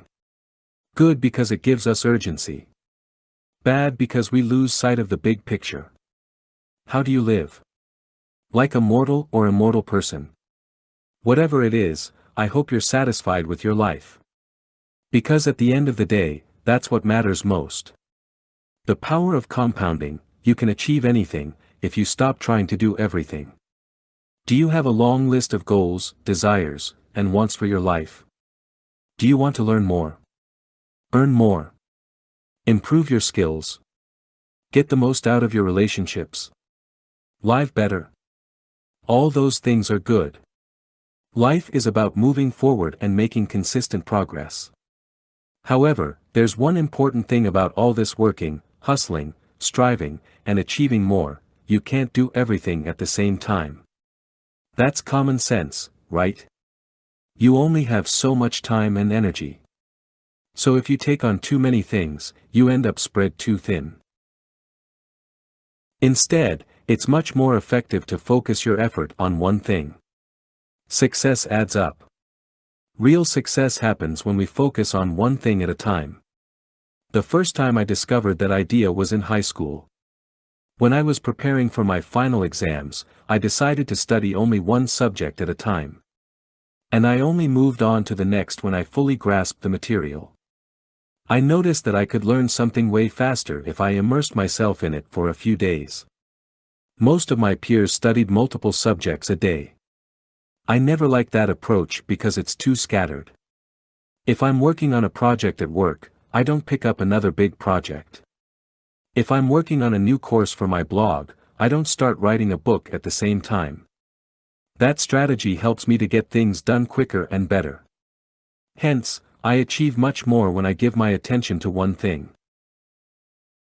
Gary Keller and Jay Papasan, authors of The One Thing, which is a great book about this same concept, said it best: where I'd had huge success, I had narrowed my concentration to one thing, and where my success varied, my focus had too. Are you working on a lot of things? Is your attention not on one thing? There's a big chance that you will not achieve the best possible results. Or worse, you might fail if you try to achieve many things at the same time. The reason is simple: most of us believe that success happens all at once. Real life is different. Keller and Papasan put it well: success is sequential, not simultaneous. Things add up. You learn one skill. Then another. You finish one project. Then another. Over time, your accomplishments add up to form an impressive feat. This is especially true for money. Most people earn their money over time. Few people make a big financial splash. Forget about the Conor McGregors and Evan Spiegels of this world. These are people who hit the career jackpot. But you don't need special talent or skills to succeed in life. If you take the long road, achieve one goal after the other, and build up your wealth step by step, you are more likely to live a good life. It's simple. And it always works. People who say it doesn't just haven't had the patience to apply it to their own life.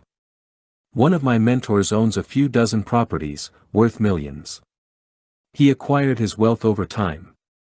He's in his 60s now. You see, things take time. And when you combine patience with compounding, you achieve the biggest results. And these are not extraordinary things. I'm not promising you a gold medal at the 2020 Olympics or that you'll become the next Zuckerberg. Everyone can save money, improve their skills, and create wealth. The impact of long-term compounding. It's an incredibly corny example, but take Warren Buffett. This is how he built his wealth over time. Source, .aviz. Com. Don't look at the numbers, or random x-axis. Look at the relative growth. Between age 32 and age 44, Buffett improved his net worth by 1,257%. That's pretty exceptional growth over 12 years, right? Especially if you take into account that he lost a lot of money in his 40s. But that's not the point here. Look at this. From age 44 to 56, Warren Buffett's wealth increased by a ridiculous 7,268% over a similar time period. And of course, this is his net worth, and there's always luck involved with these type of numbers. Plus, his net worth is based on stock prices, which means a big portion of it could be all gone tomorrow. But still, it's about the growth he achieved over time. Another thing, Buffett acquired 99% of his net worth after he became 50. Think about all those spoiled idiots in their teens, 20s, and even 30s, me included, who complain about the slow progress of their career. This helps you to put things in perspective. Anyway, there's a lot of Warren Buffett porn on the internet. And a lot of people pretend you can become rich by investing in the stock market. All you need to do is to buy their course that contains all the secrets to wealth. Yeah, right. It doesn't work that way. Personally, I hate stocks, and I think normal folks should stay away from Wall Street. I prefer real estate. However, Buffett is the perfect example of sequential success. You can achieve big things with small actions that build up over time. This is not only true for money. The same concept